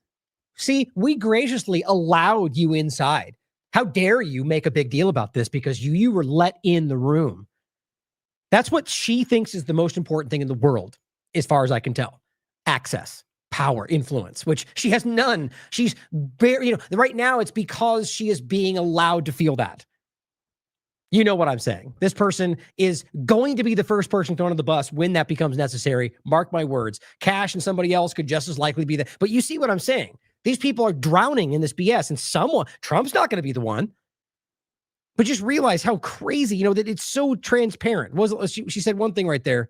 to give my answer Yep, on that. let- Redaction out Where of he's over listed as a co-conspirator. 4,700, Okay. and we invited what? you Switch in. to the video. This guy has Trump derangement syndrome. Oh, that's what it was. I thought it was before. So this is how you respond when he's pointing out an objectively important thing, that he has Trump derangement syndrome. Do you think that even works for conservatives anymore? I don't. It's like Zionists calling everyone anti-Semites. At some point, you start going, well, that you lose the meaning. Even though there are very clearly people who are racist against you, there very clearly are examples of what but when they overuse it incessantly, it becomes obvious that they don't either know what it means or they're watering down its meaning for their own use. Here we are with her drowning in these lies. He needs to get, you're a failed politician. Gentlemen, You need to time get is on on. you to watch these the matters. video. Mr. Chairman, please restore his time and remind the witness of the himself. rules here. There is Time. no credible information. Whoa. What in the hell is going on? Give me 40 minutes syndrome. He needs to get, you're a failed He won. politician. Gentlemen, You need to time get is on. What in the hell is happening right now? There's more of this clip. You guys see that? I want you to watch the video. Mr. Chairman, please restore his time and remind the witness of the rules Himself, there here. is Time. no credible information. None. If there were, I would bring the case yesterday that he trafficked to other individuals. Is that your position as well? Crazy. Unless I just didn't catch that before. Did you guys just see that? Am I losing my mind? That was a clip from something else. Anyway, I don't know what's going on. But so back to the point. My position is any victim who comes forward, of course, we would love to hear from them. 1-800-CALL-FBI. Did you ask Merrick Garland that the last 4 years? This is what she always does. Look, it's not an invalid point as always to go, well, in a completely separate context, you didn't care about this before. I agree. But in this moment where you're being asked direct questions about how this should be going and accountability, and you simply go, well, a couple of years ago, you didn't ask that guy a question. That's insanely stupid. That's so desperate, it makes my teeth hurt. You're literally going, oh my God. And again, whether or not these people have political motivation, we covered that already. They all do. Every one of them. So the fact is that they're coming at you because I'm sure they see that it benefits their career. I'm sure they hate that, but that does not change the reality of your situation and what you're legally required to be doing and the fact that you're covering this up. I mean, you could make the same point about Donald Trump. Trump, what'd you do before? Did you care? Did you call them out? I mean, how about Jim Jordan, all the rest of them? Where were you guys during his last administration? Why weren't you calling out the Epstein files? Yes, they're all guilty if we can get past how silly this finger pointing is. All she's doing is desperately deflecting from the reality. She does this multiple times. I'm convinced her entire binder down there is full of just information about how to deflect from what the questions are. Every one of them is like, well, you didn't do this when you were supposed to. It's even if that's true, it has no relevance to what's currently happening. It's just grandstanding. It's deflection. That's all it is. But using things they know that blind followers will go like, yeah, Democrats suck. And that's all it's going to be. Did you talk about Epstein? I am at reclaiming all my the time. last I'm 4 glad you're years? asking about Merrick Garland. You don't get to reclaim because time this when is you don't- bigger than when you can't- Watergate. when I don't answer a question the This way you goes want. over 4 administrations. You don't have to go back to Biden. Let's go back to Obama. Let's go back to George Bush. She doesn't even know what she's talking about. It's just so embarrassing. You can just, if you take a time to listen to her reactions and her statements, it's sad. Not even just the petty stuff, which you'll see more of. This cover-up spans decades, and you are responsible for this portion of it. And that's now, where the I want to know, at what transparent- point did the FBI and the DOJ decide that Lex Wessner was not a co-conspirator? Because our Epstein Files Transparency Act requires you, please put it back on the screen, please, to release the internal decision about whether to prosecute him or not. That's also very important because Bondi and Kash Patel were already shown to have removed their communications, which 100% would have been involved in this, because in that act, it makes it clear that was required to be involved. They deleted it. It's not there. And that seems to have very little attention right now. Massey sure has called it out. And it's not in the files, and it's not in the files for any of these other men. Time of the gentleman has expired. May she answer? And he's a hypocrite because he voted against the ban that we were talking about on deep fake AI porn. Only 2 people voted against it, and you were one of them, hypocrite. Okay. Well done, Bondi. Well, we'll talk about that. I can read you exactly what his response was, and it'll make sense to you whether or not you agree with the point. But that was your answer? Right? I mean, think about how insane this is. Like, there was 100 valid points made, and your response is to go in, well, you're ugly and your breath stinks. That's essentially what she's doing. Even if you agree with what the point is, it has nothing to do with it. It's petty. It's small. It's you going, you suck and you're done bad things over here. That has nothing to do with anything. Unless the implication is he's dishonest over there. That's why he might be lying about what this goes. Then make the case. I mean, guys, this is the lowest common denominator. This is everyone in the world laughing at us. That's what this is. And I honestly think most conservatives are cringing like hell right now. So I'll include this show. DOJ caught covering up Bondi Patel communications and Epstein files. Didn't see all the big mainstream alternative out there breaking down this important story. I'm sure some of them probably did. This is a huge story. That's a straight up cover up. And then look, even if you disagree with it being important, it's legally required by the act. They broke the law by covering up what they said, even if it's them covering up how stupidly incompetent they are and how dumb their questions are, which probably wouldn't surprise me. So here is what Michael Tracy posted. I really wanted to post something very nasty under this because you just saw this, right? So you have to understand this email that he's showing was sent in regard to people that were, I mean, look, regardless of the point is, these are the names of people who are victimized by Epstein.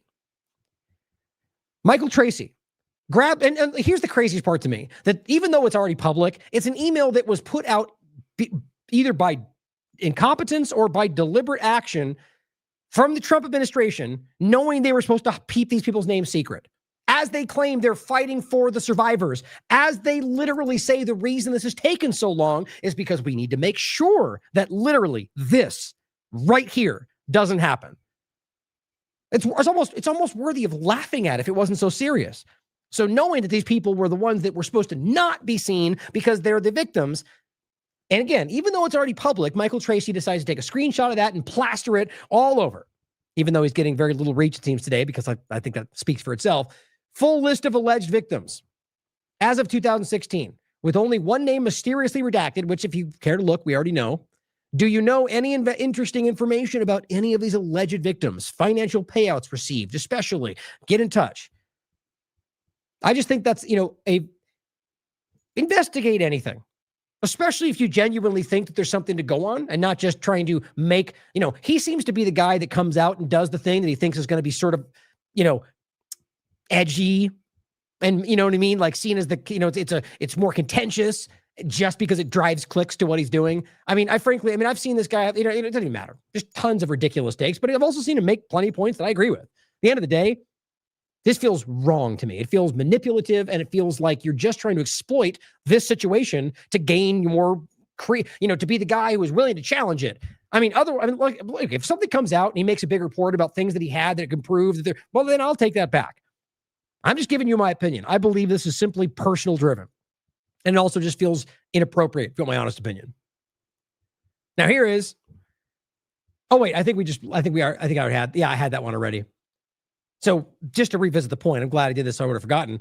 Bondi calls Massey a hypocrite because he votes against the AI porn bill ban. Okay.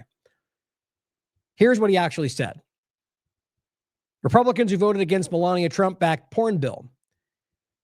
So it says, Massey says, tonight we're voting on the Take It Down Act, a bill that would impose federal, criminal, and civil penalties for publishing unauthorized, intimate pictures generated with AI. Now, did I just talk about this too, and about how clear this was going to open an interesting door? And we're already there, which is, he said, well, I'm voting no, because I feel this is a slippery slope ripe for abuse with unintended consequences. Now, look, maybe he's lying. Maybe he did this because he's got some AI porn industry behind him. Maybe, who knows? Maybe he's lying to you. I don't believe that. I think what this shows is consistent with what he's already done, which even when it's difficult, that you're going to vote no because he senses this is going to, I mean, look, are we really going to pretend that we don't see how easily this could become, oh, well, that AI image of Trump, right? Or that image that exposes the government crime that we claim is AI. We really going to pretend like we don't see where this goes? And so he said no, because if you read the bill, you can see that it's clearly going to be, it could, which it almost always is in my opinion, is why I started saying it that way, could very easily be turned the right way and used against anybody the way they want it to. Doesn't that make sense? Well, hopefully you can decide for yourself. Question them all. That's what we all should do. But when they come up and especially when her response is, well, you did this thing over here about that, which you can read, and it's a nuance. You can read what he thinks, but that was in response to very clear questions about why she covered up the Epstein files.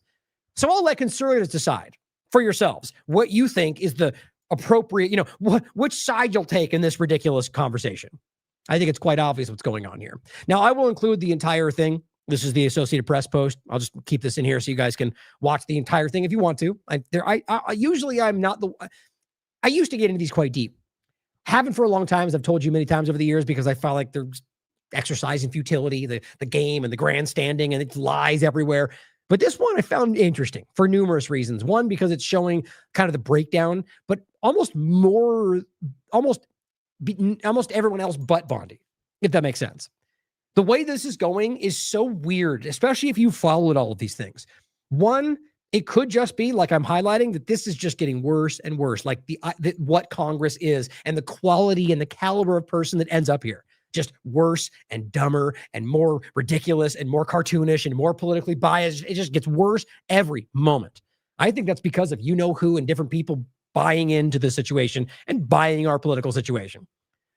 But the way they act around this, whether or not that's the case, to me, exposes that there's an effort to keep this in the ridiculous, to keep this in the abstract and the bombastic, so none of them can be held accountable. That's what I think.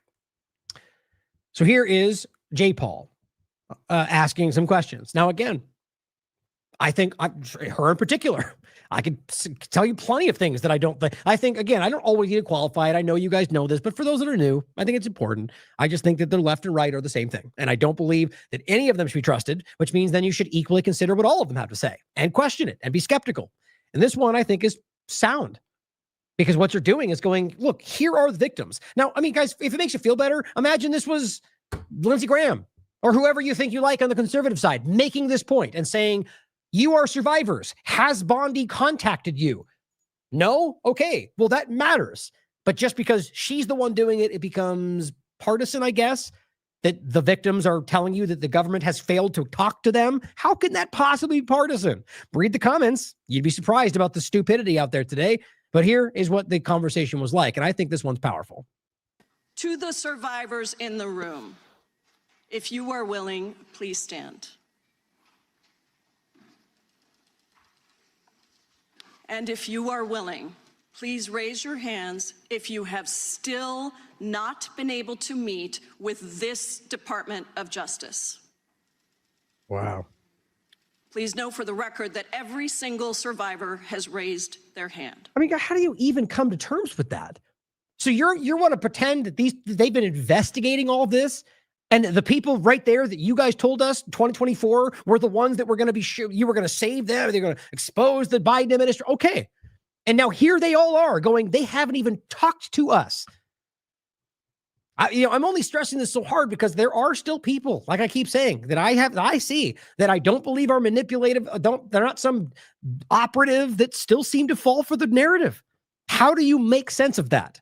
At the very least, you have to realize, I mean, if you want to pretend it's somehow not true, at least Bondi is actively not doing her job. Somebody has to start calling this out. It's just sad. It's obvious.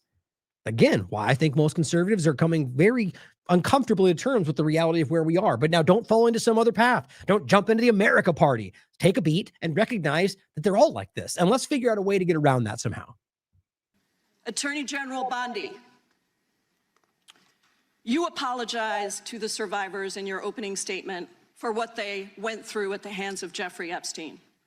Will you turn to them now and apologize for what your Department of Justice has put them through with the absolutely unacceptable release of the Epstein files and their information?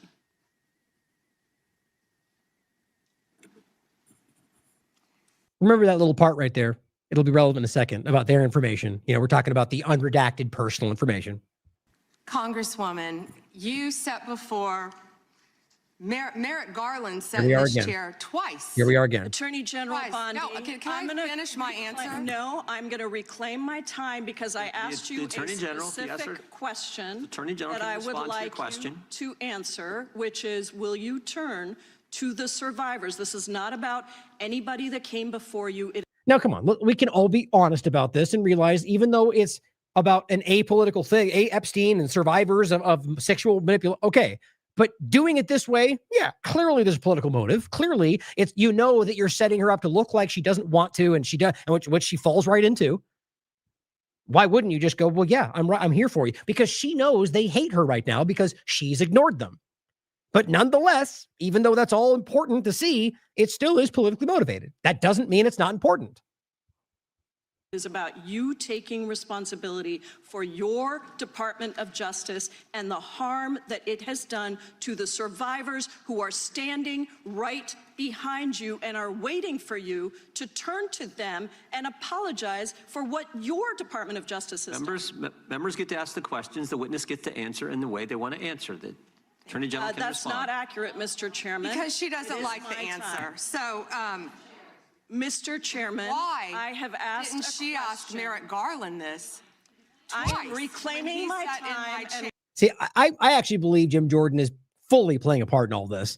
I mean, as far as I understand it, correct me if I'm wrong, the reality of this is that if you ask them a direct question, they have the right to respond. But if you ask them a question, yes or no, were you present? And they go off for 5 minutes about something completely, then you can go, no, you're clearly not answering. I can reclaim my time. Look it up. It's pretty simple. But for some reason, Jim Jordan acts like her completely deviating from the response is, because he's on there's a Republican thing. Same as the left. They're all doing this. That's the reality. Left and right, they're all the same thing if you really break it down. But what they're doing here is her trying to pivot into Garland again, because I guess the only response to all these valid points is that you didn't ask him about Epstein. Okay, fair. Now move forward. We've acknowledged that. I agree. That has some relevance. Now back to the fact that you're not doing your job. What about Merrick Garland and a question from years ago? It's actually hurting her case. Merrick Garland this. I'm reclaiming my time, and when I reclaim my time, it is Mr. Chairman, the gentlelady's reclaimed her time. I'm not going to get in the gutter for her theatrics. The time belongs to the gentlelady. The gentlelady has 17 seconds. Thank you. See, I'm pretty sure somebody gave her certain things like that. Explain for me how that was getting in the gutter with her response. It's her. You tried to jump in to say something different, and she rammed your time, and you guys went back and forth. And goes, I'm not going to get in the gutter. Well, Bondi, that was an inappropriate time to use that little pocketed thing. Didn't work. But it just shows you how out of her depth she is. You're not going to answer this question, so let me just Chairman, I'll direct it to what a massive I'm answering a question. Chairman, will you restore her time? The witness is interrupted. I'm not going to get in the gutter with this woman. Stop the She's time. doing theatrics. Let me have my time. The gentlelady from Washington controls the time. The gentlelady has 17 seconds. You can proceed with your final 17 seconds. What a massive cover-up this has been and continues to be. Donald Trump made the release of the Epstein files the center of his political campaign because he thought it would benefit him. Then you got into office, Attorney General, claimed to have a client list, only to then say that there was no list. Your deputy, Todd Blanche, met alone with Elaine Maxwell and transferred her to a minimum security prison. And now you continue the cover-up. And I wish that you would turn around to the survivors who are standing right behind you and on a human level, Chairman, Chair now recognizes the chair. and what you have done. Time of the I gentlelady yield expired. The gentlelady, You have Bondi call. Now, what she's doing is grandstanding, and she's trying to make it a big clickable point. That's why it's on Twitter today. But Bondi calling her unprofessional, it's just priceless. You know, I mean, it's like you're with Bondi. You're like you're dealing with a 13-year-old girl. That's the level of maturity and the level of response. That's not just my opinion, and I hate left just as much as right. It's obviously what she's doing. I think it speaks to the reason that she's there, right? These are people that are there because they will go along to get along. Oh, and then this is just funny. This is more examples of this. This is exactly what I was just saying, by the way. This is her response showing you the level of maturity that she's dealing with. There is no evidence that Donald Trump is. Wait, hold on. That's not the one. It's this one. That one's good. We'll get to that one next because she's lying about that. You can let her filibuster all day long, but not on our watch. Not on our time. No way.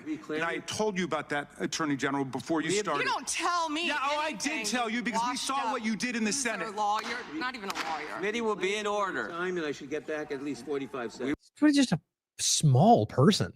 You don't tell me anything. Well, what he was saying was, I told you this before we started that we weren't going to allow this. He was not trying, but she's so defensive. But on top of that, you're just a bad lawyer. Okay. That's the best you could do. At least have a good insult. I mean, I really genuinely, this is so embarrassing for this country in 1,000 different ways.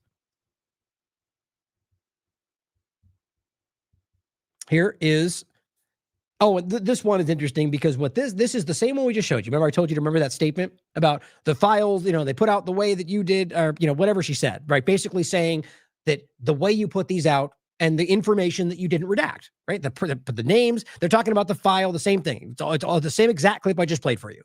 And this person who has 100,000 followers, almost 200,000, says, holy hell, J. Paul tells Pam Bondi to apologize for releasing too many files. That's a willfully dishonest way to frame something, clipped it to where it's 29 seconds. So if you hear just this, it kind of sounds like maybe she means that, but it says the Democrats don't care about the victims. They care only about getting Trump. As you refuse to even discuss or talk to the victims. I mean, guys, these kind of people need to be seen for what they are. They know what they're doing. I'm convinced of that. This is about trying to protect the team, no matter who. So you don't care about, apparently you don't care that Trump's team will be out there working with people raping children. That's okay. Because we don't really care about Epstein's files. We just cared about using it to feel like we were in the lead or making Democrats the bad guys. Or you've somehow convinced yourself that's only on the Democrat side, yet while your team covers it up. But that's okay, because I don't want to look at it, la, la, la. I mean, this is just dishonesty. That's all it is. This is them just lying to barely deflect a couple of views away from the reality of what's happening. It's not working. Here is an example of Pam Bondi, I agree, getting caught lying live on TV for the 1,000th time, but he makes a very clear point about it. Now, he is politically motivated. I guarantee it. It doesn't change the fact that there's a mountain of evidence. Proof is a different word, but evidence, something that turns out to be falsified, is evidence. You've got a mountain of evidence mentioning Trump, rape, and sexual manipulation, torture, all sorts of stuff. And so for her to say there's no evidence either shows she doesn't understand what the word that she's using and what it means, or that she's lying under oath or under, whatever it's called in front of Congress. I hope he brings it. I hope he does. There is no evidence that Donald Trump has committed a crime. Everyone knows that. This has been the most transparent presidency. He's the one that asked that those files I'm reclaiming my time. I got your answer. Right. You mean the ones they released that were redacted entirely before we forced them to do more, and they lied and said there was none, then released a little bit, redacted, and then lied again, and then forced more? Yeah. Look at how transparent that was as we were literally like pulling his teeth to get this to come out. It's just a desperate reimagining of what actually happened. It's just crazy how much dishonesty is going around right now. You said there's no evidence. Trump asked Chairman, please stop the clock. Stop the clock. The legislation. Time belongs to the gentleman from California. Okay. I'm going to put up another document from a witness who called the FBI's National Threat Operations Center because I believe you just lied under oath. Now, let's be clear before he even shows this one. The one that I've shown you already, it's very clear, you can still look it up, unless they removed it today, is a signed document in front of a court under threat of perjury that she was raped, and other people were there that saw that, and other person were raped. It's like 3-4 pages of different signed discussions. That's the best piece of evidence I've seen so far from this. Now, what he's pointing to is also evidence, but it's more from the interview point, which is still very important, but this one's a little bit better caliber. And that's why I ask, why isn't that one anywhere in this conversation? I think you know why. I think it's always about these people making their political wins, but without expecting anything to actually change. That's my gut anyway, because otherwise, why wouldn't that be the one that's in plain view? It's very prominently discussed. It's a very important document. But nonetheless, this one's important too, but it's not it's less likely to amount to accountability. There is ample evidence in the Epstein file. Don't you ever accuse me of a crime. I believe I'm going to put up another document from a witness who called the FBI's National Threat Operations Center because I believe you just lied under oath. There is ample evidence in the Epstein file. Don't you ever accuse me of a crime. I believe you just lied under oath, and this is all on videotape. You said there's no evidence of a crime. I'm showing you. Here is a witness statement. Here, liar. What did he just lie about? He didn't. I mean, listen to this again. This is what's so incredible to me. Time. This is time. This I'd like is to ridiculous. belongs, time belongs to the gentleman from California. Okay. I'm going to put up another document from a witness who called the FBI's National Threat Operations Center. Remember, she said there is no evidence.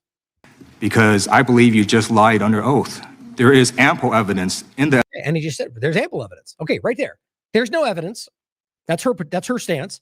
His stance is, well, there's ample evidence. Okay. So he's saying that she lied under oath. Epstein file. Don't you ever accuse me of a crime. I believe you just lied under oath, and this is all on videotape. You said there's no evidence of a crime. I'm showing you. Here is a witness statement. Liar. What? Did you not say that? I mean, 10 seconds ago. Like, I mean, I just have to really stress how this is, imagine how she must feel. This is like a whirlwind of negative attention when she feels like maybe she believes they're hashtag winning. I don't know.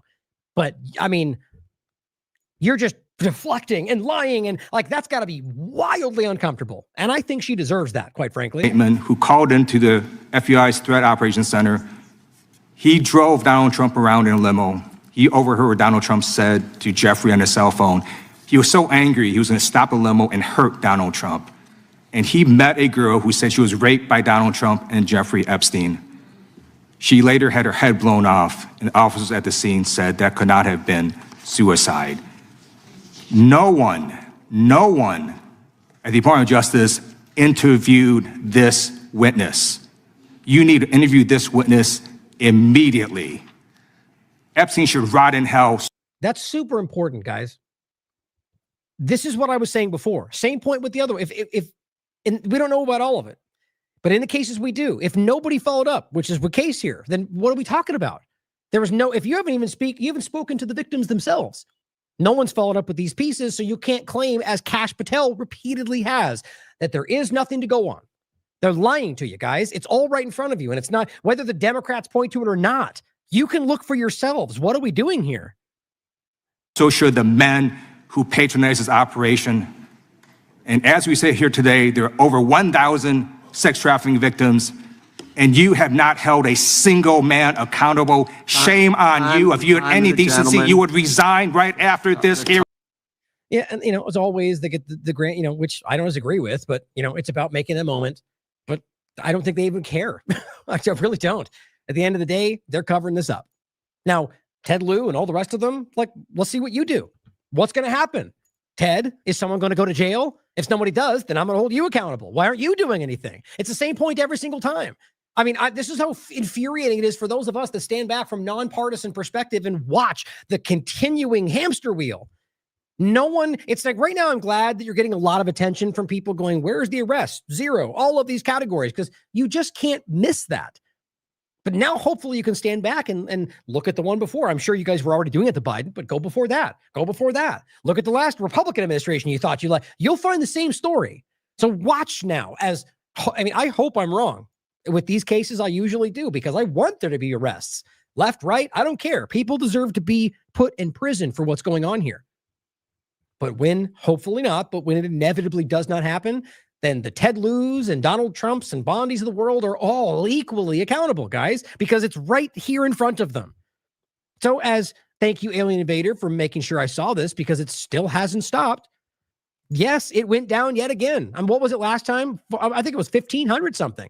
Either way, just this point alone proves it to you that just today, or rather from the 10th to the 11th, it was 1,434 results for Donald Trump. As of today, 1,432. This is not some trick. This is not some kind of manipulation or some kind of adjustment or an archive. This is them continually, day by day, removing more information from these files. Both Trump, Rockefeller, there's tons of things people have caught. Probably more than we can't even read that we haven't caught. They're slowly removing all of this. Let's check it again. Let's see if it's gone down since I started the show. As always, this is included in case you want to check stuff for yourself, as you should, and not trust people online. Nope, same right there. Well, keep it check. There's no misunderstanding this. They are removing information about Donald Trump. They are removing information about Rothschilds or whatever the ones we've proven. That's not debatable. Probably about tons of other stuff.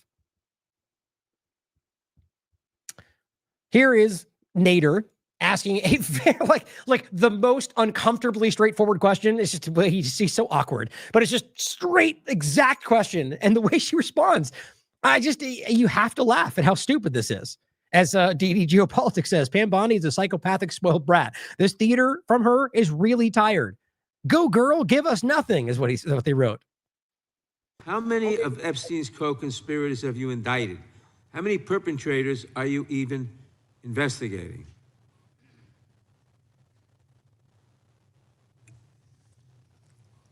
First, you showed it. I find it. How many have you indicted? Excuse me. I'm going to answer the question. Answer my question. No, I'm going to answer the question the way I want to answer the question. No, Your you're going to answer the theatrics are question the way ridiculous. Their theatrics. You see what I mean?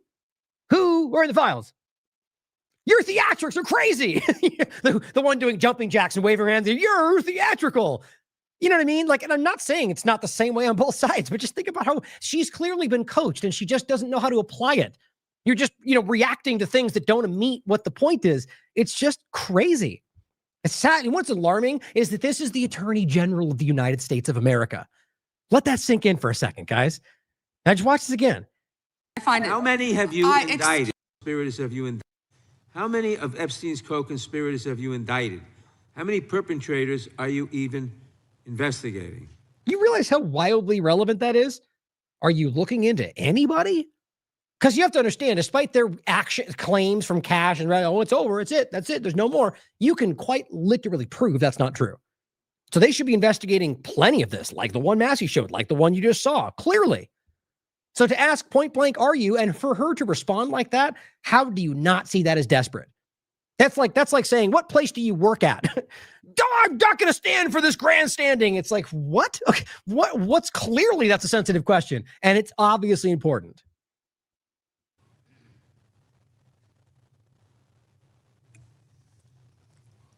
First, you showed it. I find it. How many have you indicted? Excuse me. I'm going to answer the question. Answer my question. No, I'm going to answer the question the way I want to answer the question. No, Your you're going to answer the theatrics are question the way I ridiculous. asked it. Chairman Jordan, I'm not going to get in the gutter with these people, but I'm going to answer the question. How many have you indicted? Coach, what are you talking about? The gutter?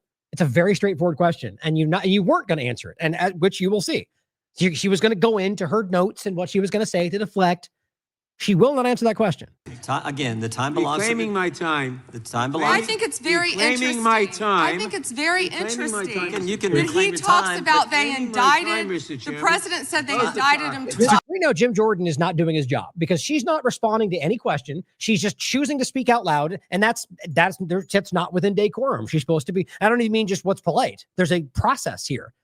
Now, look, I don't care. Disrespect them. Speak whatever you want. It's not like I care about the point is that she is doing this to make it sound like they're the ones doing something to her, when in reality, she's just yelling over the questions, not answering anything, and Jim Jordan's letting it happen, even though his job is to maintain that decorum. Right? There's a point-blank question. She has a right to answer. But when she goes off or doesn't even respond to a question, then they have a right to reclaim their time. That's how this works. Care about it or not. It is the reality of it. Chairman, please stop the clock. Stop the clock and restore his time. Okay, here we go with these Committee will be in order. theatrics. The time belongs. Look at him smiling. It's not hard to see, guys. They're dunking on Democrats, okay? The gentleman from New York, we will give you a few more seconds. We will do that. But when you ask a question, the witness gets to answer. You may not like the answer, but she gets to answer. Yeah, but see, that's not actually accurate, especially when what you just saw was her not responding to any question. He had gone on to continue talking. She stopped. He made another statement, and then she went into something else and then started talking about something that related to nothing that was going on. But we don't even need to make it that specific. The reality of this is that there is a moment at which you can go, okay, she's talking about the weather. I'm going to reclaim my time. That, if you look it up. And he damn well knows that. How many of Epstein's They don't like the answer, Chairman, my time. because it's honest. So he What's honest?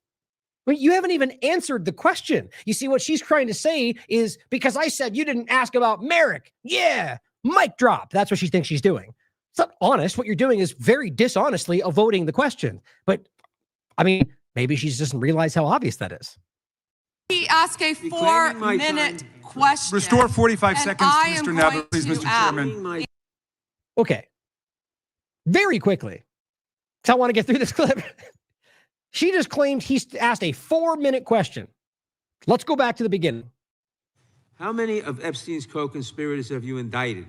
How many perpetrators are you even investigating? Well, I think that was about 10 seconds. And correct me if I'm wrong. First. Okay. Back here. Let's see what let's play it again. How many of Epstein's... They don't like the answer, Chairman, my time. because it's honest. Reclaiming- So he asked a Reclaiming my 4-minute time. question. Restore. I mean, it's just, maybe that's a note she was given. Maybe it was about somebody else. I honestly don't know. It's just insane. It's embarrassing. 45 And seconds, I am Mr. Neville, going please, to Mr. ask Chairman. answer. You can let her filibuster all day long, but not on our watch. Not on our time. No way.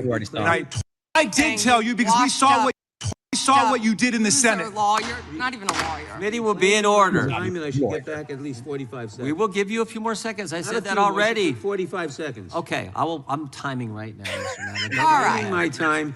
The answer to my question, how many of Epstein's find that funny, to be co-conspirators has she indicted, is 0.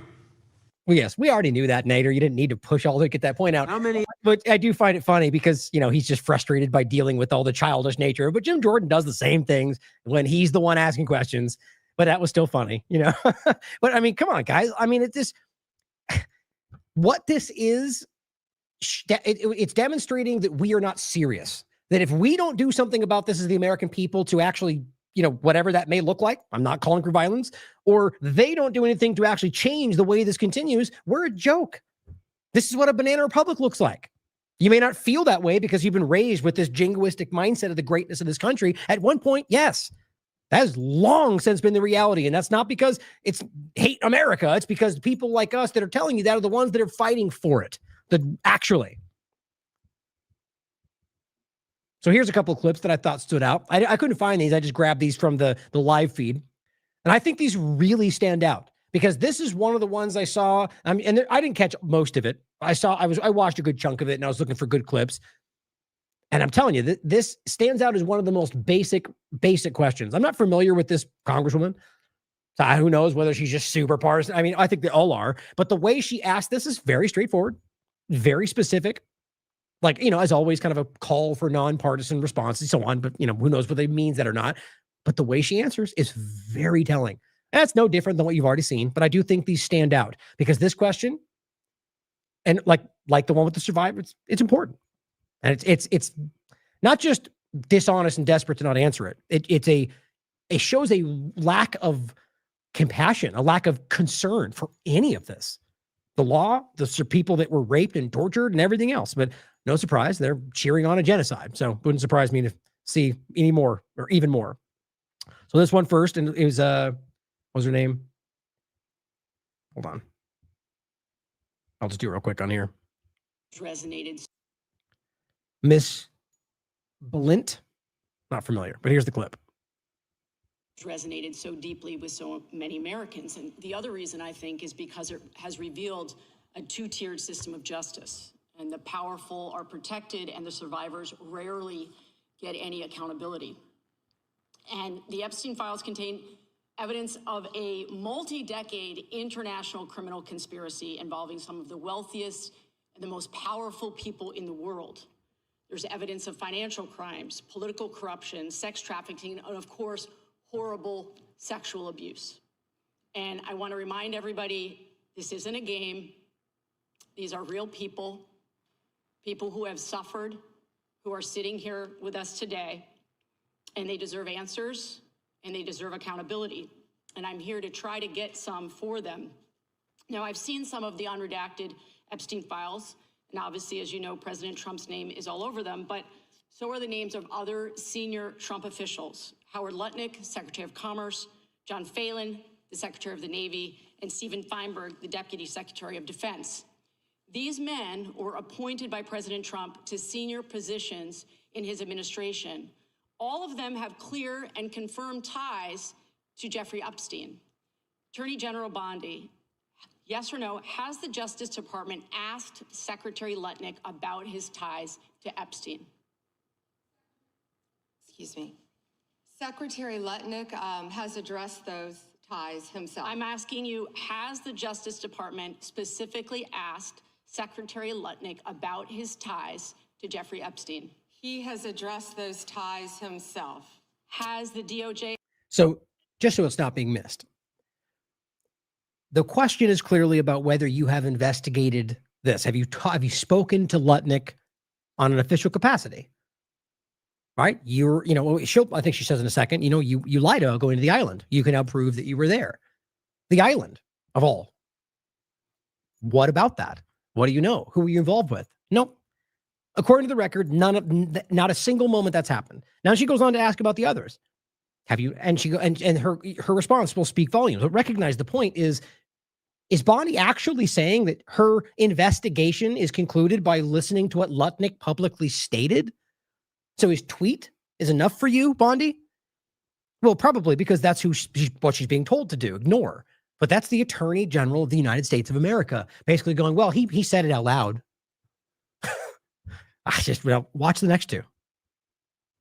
I asked Secretary Phelan about his ties to Jeffrey Epstein. I don't know whether he has addressed those or not. Has the deputy? Right. So it does. So I don't know. Maybe he's spoken out about him. I don't know. So that's a clear answer. No, I have not. Because if I don't even know if he's spoken about it publicly, then clearly you haven't asked him any questions. But her response is deliberate. Like it's enough that you would be able to hear what they have to say out loud. Would that be enough for Biden's administration? Has Deputy Secretary Feinberg talked to the Department of Justice about his ties to Jeffrey Epstein? Yes or no? Has the Department of Justice talked to Secretary? The answer is no. Before I'll let it play out. The answer is no. They have not. And that needs to matter to everybody. They're not investigating any of these connections, let alone the people directly tied to Trump. We all know that's not going to happen. But they're not investigating anything. Nobody's being investigated. There's no criminal activity, investigations ongoing. That needs to register with everybody. Now look at the way she responds to this. Deputy Secretary Feinberg about his ties to Jeffrey Epstein. Yes or no? Has the Department of Justice talked to Deputy Secretary Feinberg about his ties to Jeffrey Epstein, which are clearly spelled out in the files? It's a very simple question. It's not a trick question. I'm just asking you. Yeah, I'm stunned that you want to continue talking about. Oh my gosh. Epstein Okay, I'm recording my time. I'm asking you not a trick question, a simple question. Okay, so what is clear is we have evidence. Do you know who Cristian is? We have evidence. God, it's just insane. Now, again, here's a good example. She was deliberately not even responding to the question, right? Have you interviewed him? See, you guys just want to talk about all this stuff. That's when you go, no, okay, done. You're deliberately grand. Okay. That's what Jim refuses to enforce right now. But what she's now pivoting into in her little book, okay, when Boleyn starts talking, call her out for not caring about this Border Patrol agent that was shot. Okay, let's just say she's the worst person in the world, doesn't care at all about any American being shot. That has no relevance on whether or not you investigated these people. Your objective is to go, oh, she's a bad, dishonest person, therefore I should ignore the valid question that she's asking. Does this work for anybody? Trick question, a simple question. Okay, so what is clear is we have evidence. Do you know who Chris Malin is? We have evidence that 3 senior officials within the Trump administration have ties to Jeffrey Epstein. And what does ties mean? I can conclude.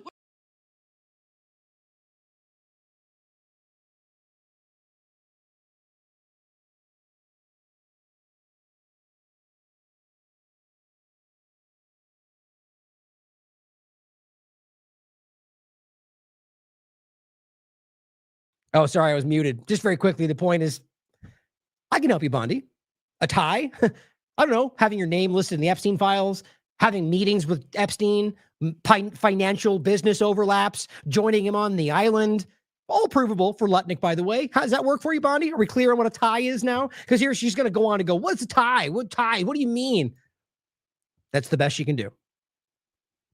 I can conclude from what you are saying that you have not talked to them. What does ties mean? I think Americans would be shocked to learn that you are not interested in talking with these officials who have ties to Jeffrey Epstein. What does across ties the mean? world, Can you define that? across the world, Can you prominent men define ties? who've been exposed in the files have resigned their jobs in disgrace, and that's a good first start.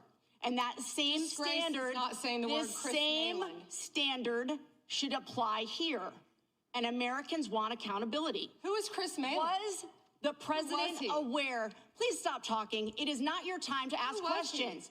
It is not your time. I'm reclaiming my time, Mr. Chair. One second. Time belongs to the gentlelady from Vermont.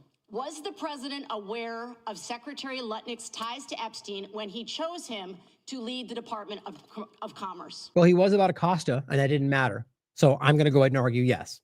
But either way, that's a very relevant question. If it was Biden aware before he brought on somebody who was, same point, it matters to me for all of it, anybody in the government, but apparently not for the Attorney General of the United States of America. Was he aware? Chris Malin was a Border Patrol agent. Okay, so I'm going to conclude that She the president, in never fact, mentioned did him know about his in ties her because district. he was the next door neighbor. Shame on you. Oh, for goodness sakes. You're This from is a tiny, pathetic. This beautiful is state. pathetic, Mr. Committee will Chair. be in order. I am not asking trick questions here. You The got your American 5 people minutes. have a right to know the answers to this. These are senior officials in the Trump administration. This is not a game, Secretary.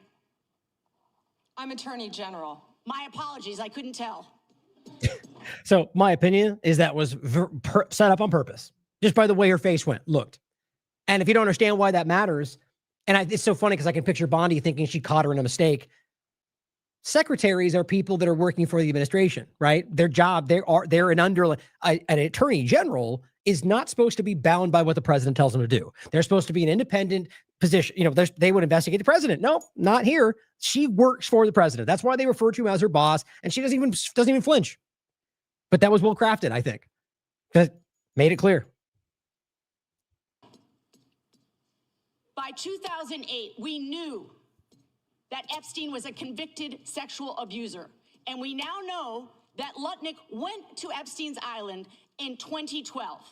How was that not a deal breaker for the president? Yeah. And why aren't you asking questions of the Commerce Secretary about what he saw when he was at the island, which he lied about not ever going to? Why are you not asking these questions? And I see that my time is almost expired, so I will say this.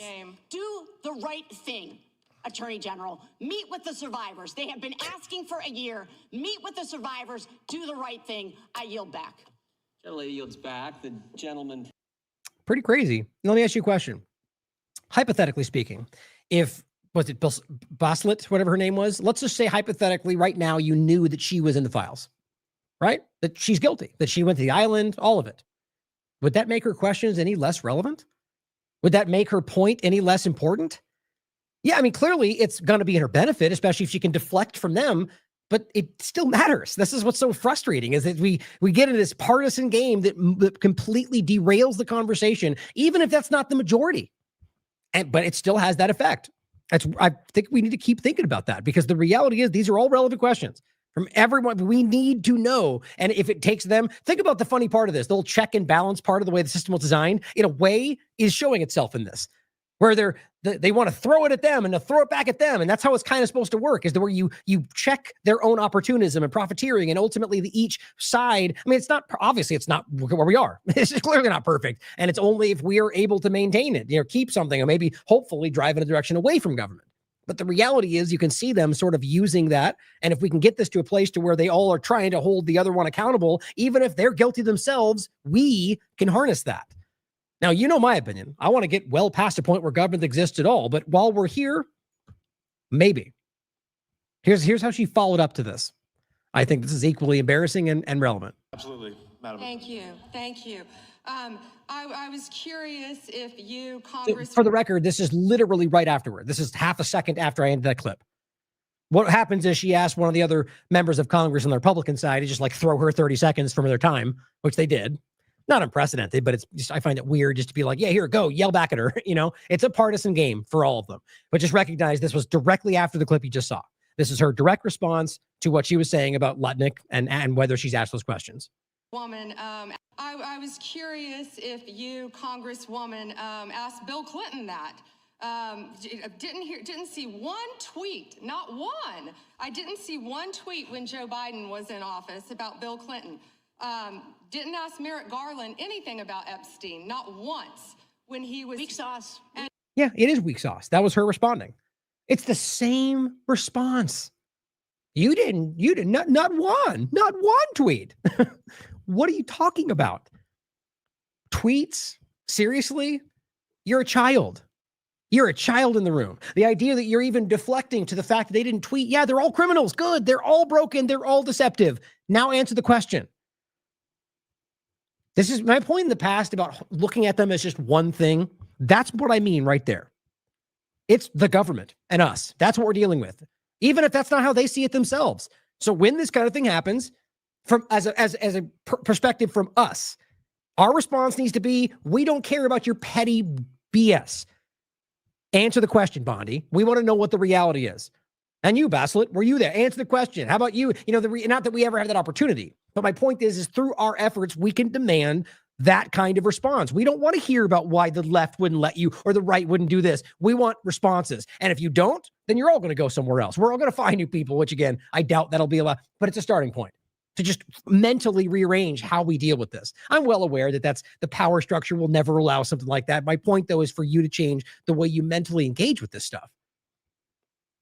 Also, I want the record to reflect that, with this anti-Semitic culture right now, she voted against a resolution condemning. And she said, she basically just called this Jewish woman anti-Semitic. Now, I actually believe this is Bondi just stepping into it. That she didn't realize that this was her background and just used the point that they know they can throw at anybody. You're anti-Semitic. She was one of the ones that signed this bill, therefore you hate Jews. Here's her response. I want to be clear. Do you want to go there, Attorney General? Or do you want to go there? Are you serious? Talking about anti-Semitism to a woman who lost her grandfather in the Holocaust? Really? The committee will be in order. Talk to Jared Wise about anti-Semitism. It's just that's not gonna work for you, right? I mean, at the end of the day, the point is clear. Because you have somebody in the Holocaust or family member that died does not therefore mean that you couldn't be capable or whatever. But it's typically a ridiculous. Well, look, let's put it this way. From my argument in regard to Zionism and Judaism and everything, the point is the Zionism is the central argument that I'm also always highlighting, and the evidence by the fact that they will attack a Jewish person who does not support Zionism. So the typical point would be that, like with the protests, that if you're Jewish and you're out there protesting, to call you anti-Semitic, it doesn't make sense under the argument we're talking about. So you're saying they hate themselves? I guess that's possible, but it's never really about Judaism. It's about Zionism. That's what this comes down to. But that's a different conversation. You guys have heard me talk about this plenty of times. My Oh, how do I keep doing that? I end up with nothing on the screen. I'm sorry about that. We'll get into this next. But to use that claim, I think, was about trying to do another mic drop and make it out to be you all just hate Israel, and it just makes them look stupid, right? And now people can hate Jewish people and be whatever they want. At the end of the day, it is about the idea that I think she's just trying to deflect from the question. That's the only point I'm trying to make.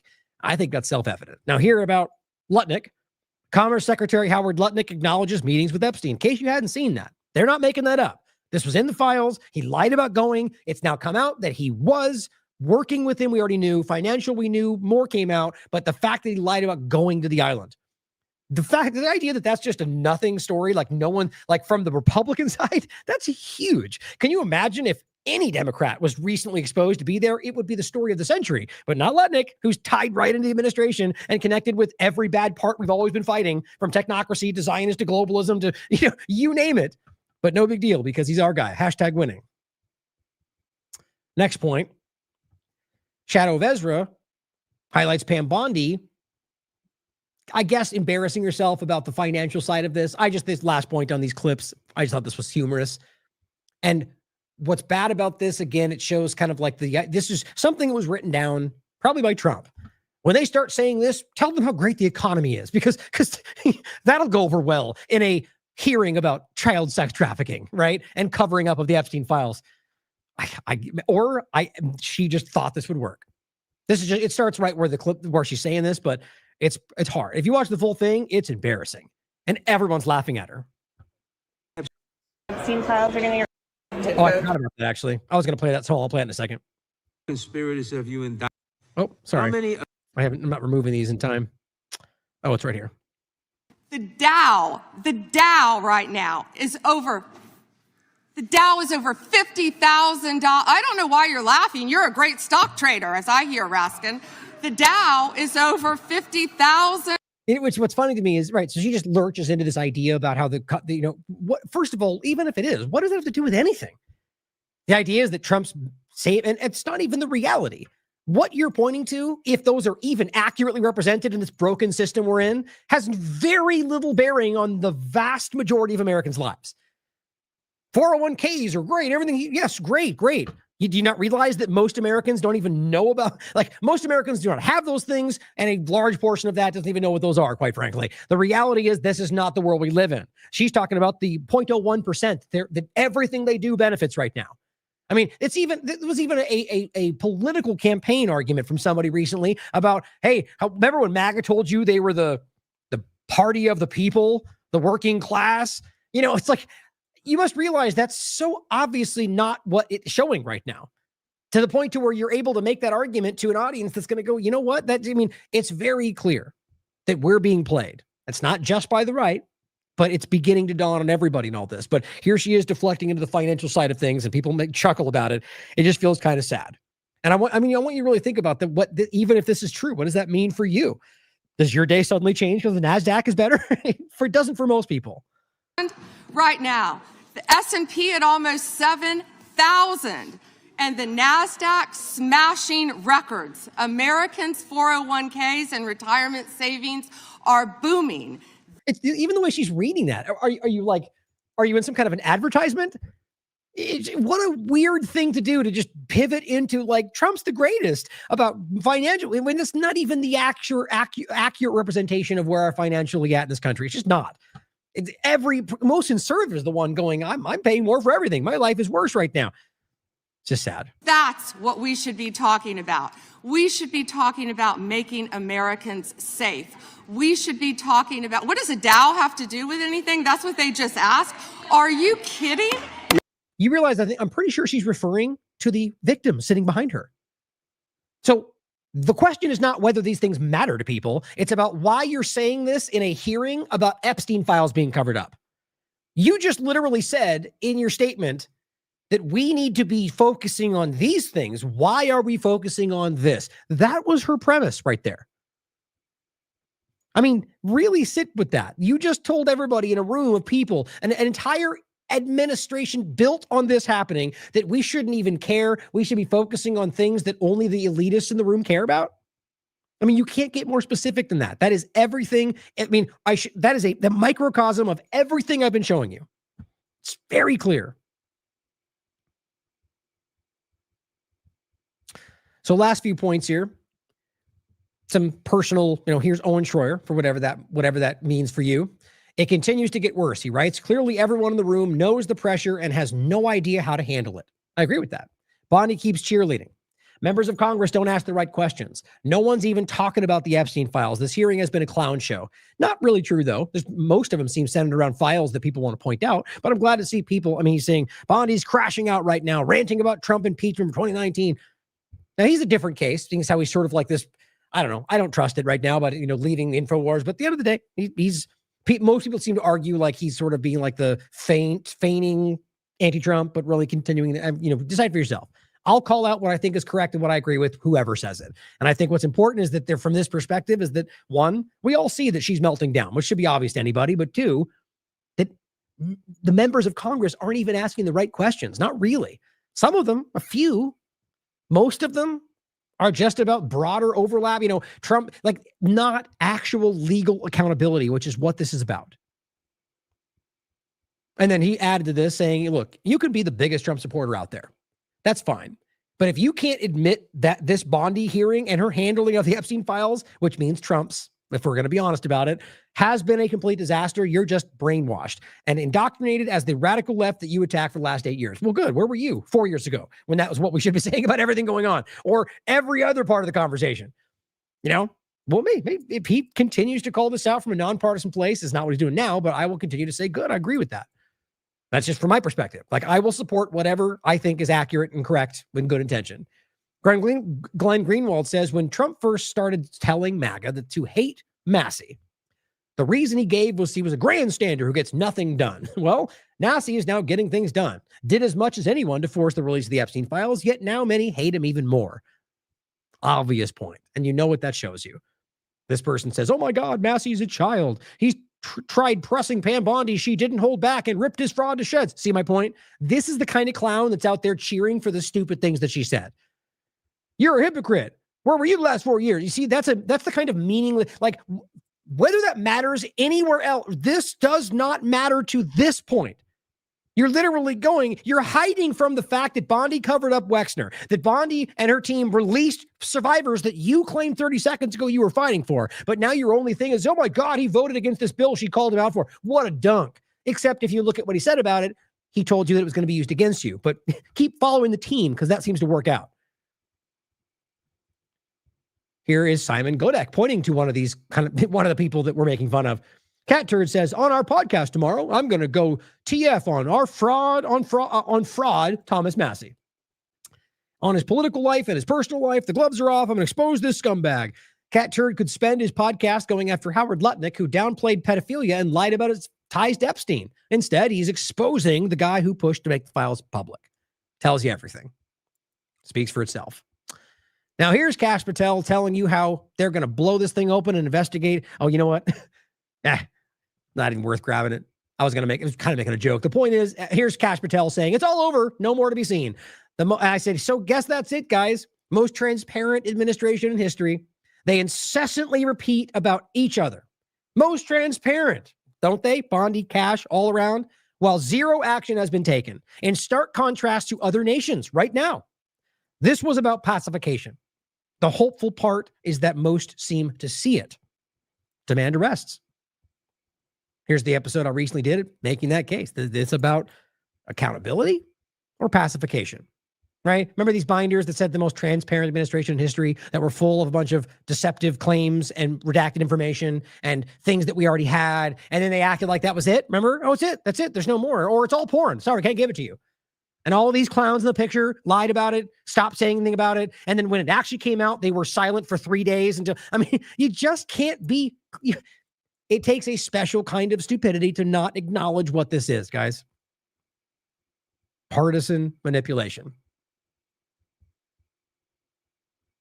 Oh, and let's not forget, Maxwell went in front of Congress and is literally claiming that she will give it all up if she gets a complete pardon and offers to clear Trump's name But here's what's interesting. It lingered for a little bit longer, and she comes out and says, well, guess what? I can now clear the name of Donald Trump and Clinton. Ooh, that might not actually help her if you think, but it's that she's saying basically that I can clear the name of Clinton and Trump, who are innocent of any wrongdoing. So this to me is her going, I want out of jail, even this club fed that I'm in. Everybody, I'll claim everybody's innocent if you just let me out of jail, or however you want to frame it. My point is, I actually think this is going to come to pass. I said that a long time ago, just because of the circumstances, but the more it gets clear, I think this is going to be used, hypothetically, right? This is my opinion, to argue that this opened the rest of it up. It was all about this. Trump's been playing it like a master, and he worked it to where Maxwell admitted, okay, and all of them will support it because it clears Trump's name, even though it doesn't. She just states something out loud. She was already given an agreement. She was already working with them in the past with Blanche. That's why she's here. They're already working together. So those should be questioning anything that comes out between them. At the end of the day, the evidence in those files should be investigated, whatever she has to say. But if this works out to where she gets out of jail and she clears their names and we all move forward, that's not moving forward. That is an obvious cover up. But this is where it seems to be going. Do you believe Clinton is innocent of any wrongdoing? Do you believe Trump is innocent of any wrongdoing? Guys, you can prove that's not true, whether it's an Epstein case or not. Now, I'll include these, or this one here. Oh, I added at the end. So the bottom line is just to finish with the idea that this will come to pass, right? Where Maxwell gets out of jail. I mean, don't we already kind of feel that coming? Trump's alluded to it more than once. Well, keep calling it out, guys. I mean, I think we're at a pretty powerful point right now where whether it's independent media setting the tone and causing corporate media and the government to respond to what we're discussing, or just the fact that this very story wouldn't even be here if it wasn't for people in the independent media. It's a positive note, however you want. I mean, even if this gets put back to bed, and the fact that we're even here shows you an incremental change. I just hope people can start to see that, start to look beyond the partisan blinders, and maybe we can find something to actually, some real meaningful change. It seems that we all want that. Majority of us anyway. But thank you for tuning in today. I appreciate your support, guys. As always, there's links and support mechanisms down below if you want to support this platform. You know what? I meant to start with this today and I forgot, but those of you that are tuned in now, my plan, and I'll mention it in a couple of shows going forward. Here's my general outline going forward. I can't promise it's going to stay. Maybe I realize there's a better path or want to, more time. Who knows? But my goal is to essentially work. I think the plan was to take off Sunday, Monday, and then work Tuesday for the rest of the week. And the reason, my point on that is about one of two things, is about trying to keep the continuity of the conversation, which I do think is important, where I can do a show, I'll be doing a show tomorrow where you guys can come, the whole point of the way this really was originally designed, is just life gets in the way. And so we can have a continual conversation, right? So we can have this continual, this will fall tomorrow and fall the next day. And then I'll have some days and I'll probably end up working there anyway, because something happens. And then counting like TLAV Tuesdays, variable, depending on whether I do a show or not, because I'm technically going live that day. And so that'll be the plan. And then also giving me at least a 2-day gap, which I also think is very important. That's the second thing. Is it? I often point to this, whether it's like I talk about, like putting your stuff in your phone in the pouch, keeping it completely blacked out. Even if you're just sitting there watching TV or doing whatever you're doing, just don't be a slave to it. Keep it blacked out and engage with it when you want to engage with it. Let's change that culture, okay?